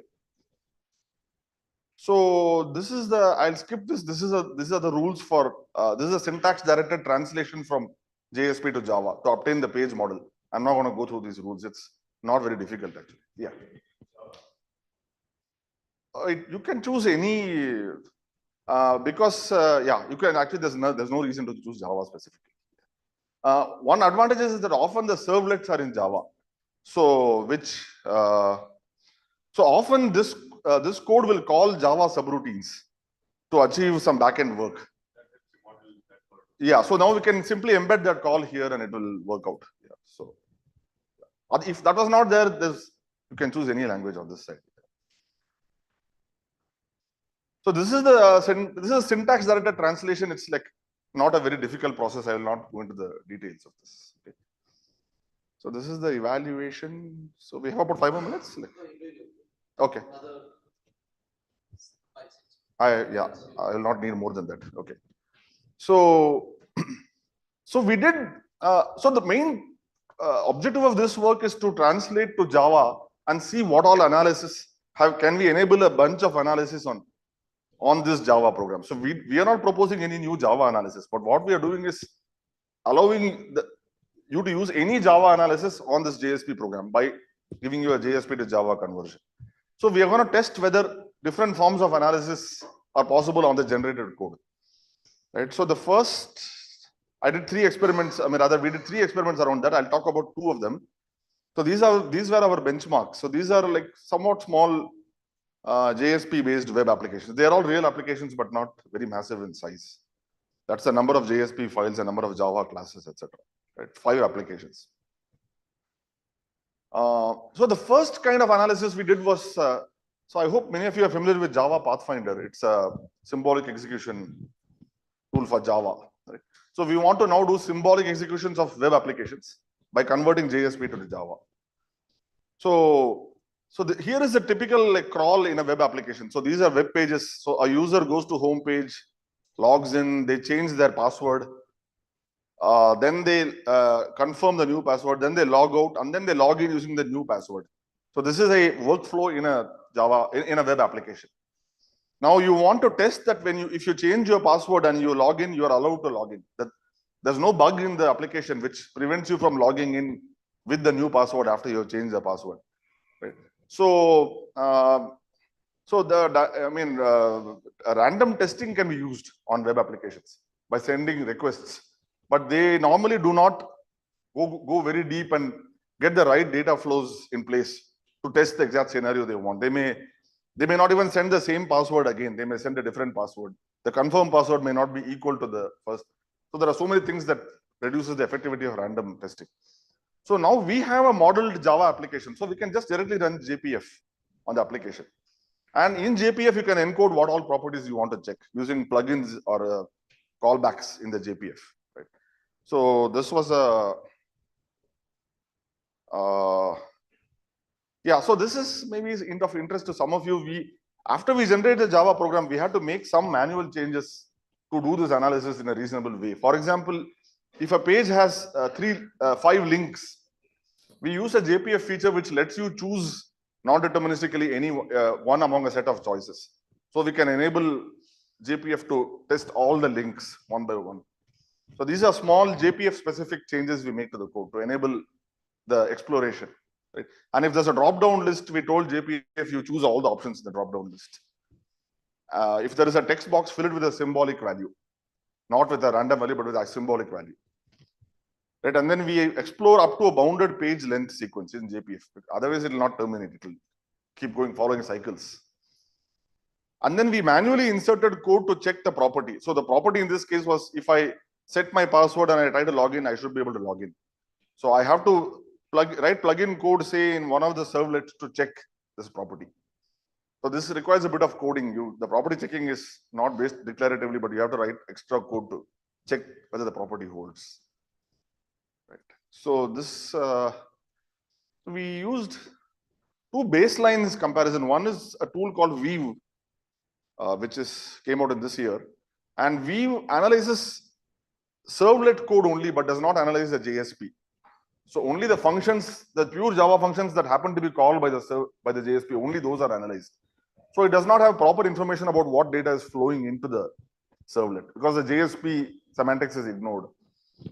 So it's sound but imprecise because it does not have the context of what values are coming into the Java servlets. And then you have end-to-end many web application testing tools which can randomly send values. So this is not having that kind of limitation, but it's only sending values randomly. So those are the 2 baselines. So we had totally 19 properties. Yeah, we had 19 properties like this. This is one property. So we had totally 19 properties. And we test whether there's the property is satisfied or not in the explode visits up to that page sequence bound. So it's a bounded verification. So we found the reds are our, the blue is our approach, and the red is by Weave. So this is a number of warnings. So as you can see, Weave generates more warnings than us, and those are false warnings. We have checked that those are false warnings because it does not have the context of values flowing into the application. Yeah, I'll just need 1 or 2 minutes more. And random testing. So random testing has the opposite problem. It can miss warnings. So in this case, it missed 1 warning. But in general, it can miss any number of warnings. There's no guarantee that it will find. Whereas we have a guarantee that up to the page bound, you will find all warnings in this approach, which random testing does not have. So this was another experiment where we used our page models to find for fault localization using Zolter. So we are just showing that you can do different kinds of analysis. You can do fault localization in the source code. I will not go through this in the interest of time, but we were able to localize the fault to within the top 3% of. So if there are 100 methods, the actual buggy method was within the top 3 rank in the list generated by Zolter when we apply Zolter on our generated code. So it's quite useful. It's in localizing the faults. Right? Zolter is not used on. It's based on statistical dynamic analysis. Yeah, it uses passing tests and failing tests and find likely contributors to the bug. I did one experiment. I didn't get time to show that. I did 3rd experiment on slide to show how slices on our modeled code compares to slices on only the servlets without the JSP. Yeah, those are very less complete. We have a more complete slicing because of the modeling. Whereas they produce much unsound slices, which are very small compared to the actual slice. But I didn't get time to show that. So one limitation is that we don't currently handle JavaScript. Right? And we also assume a non-adversarial user who does not go and edit the URL when the browser sends the request to the end. So yeah. So I don't know if I have time to go through the related work much. I'll be happy to talk about this with you separately, but the related works did not look into this 2-phase behavior. So they're either unsound or incomplete. And they also were not general. So we allow any analysis to be done on the generated code, whereas they were targeting specific analysis, the related work. They were not giving you a framework for doing any kind of analysis on a web application. So I'll stop with that. Thanks a lot. Yeah.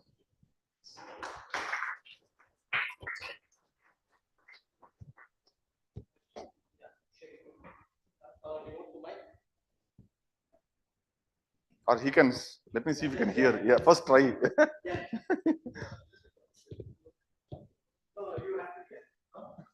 I can hear you, yeah. The recording mic. Oh, okay, okay. This is the mic?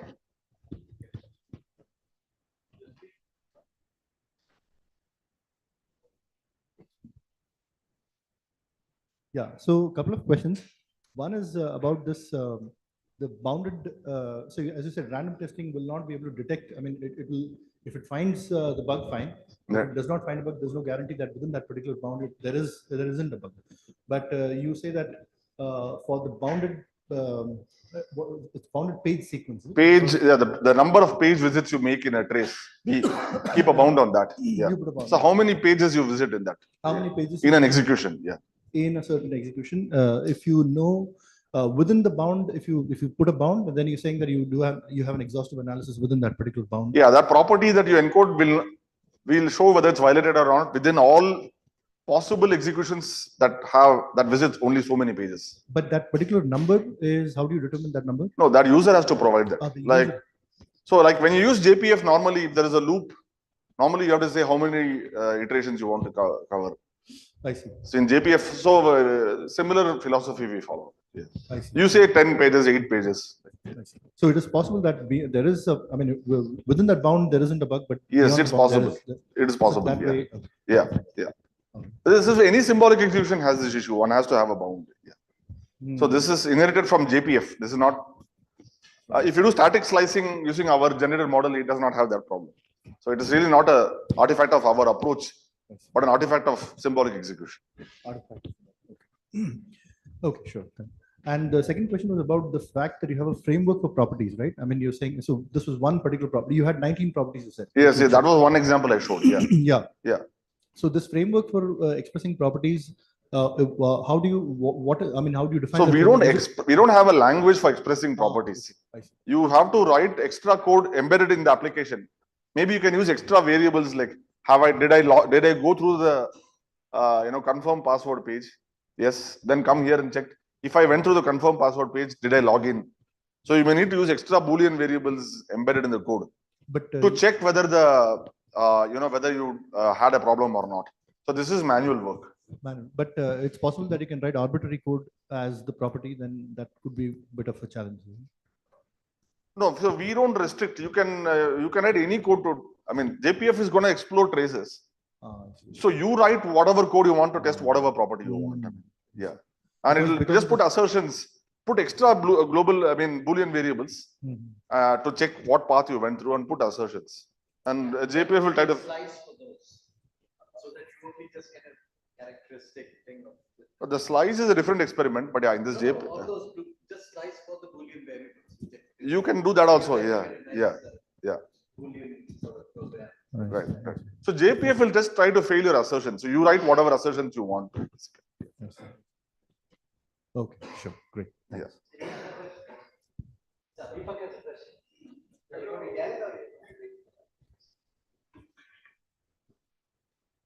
So the error reporting is done. I mean, so you'll find some errors in the Java code. But do you give the user? That's a very good question. No, we did not think of that. Okay. We report at the Java level. Yeah, yeah, yeah. Okay, are there no other questions? Let's give Ravi a hand. I think we should all go get some questions. And I think there's an IARC business meeting at 5. Just a few minutes. By the way, everyone is invited to the IARC. Also the banquet after. The banquet after that, I'm not But what business is the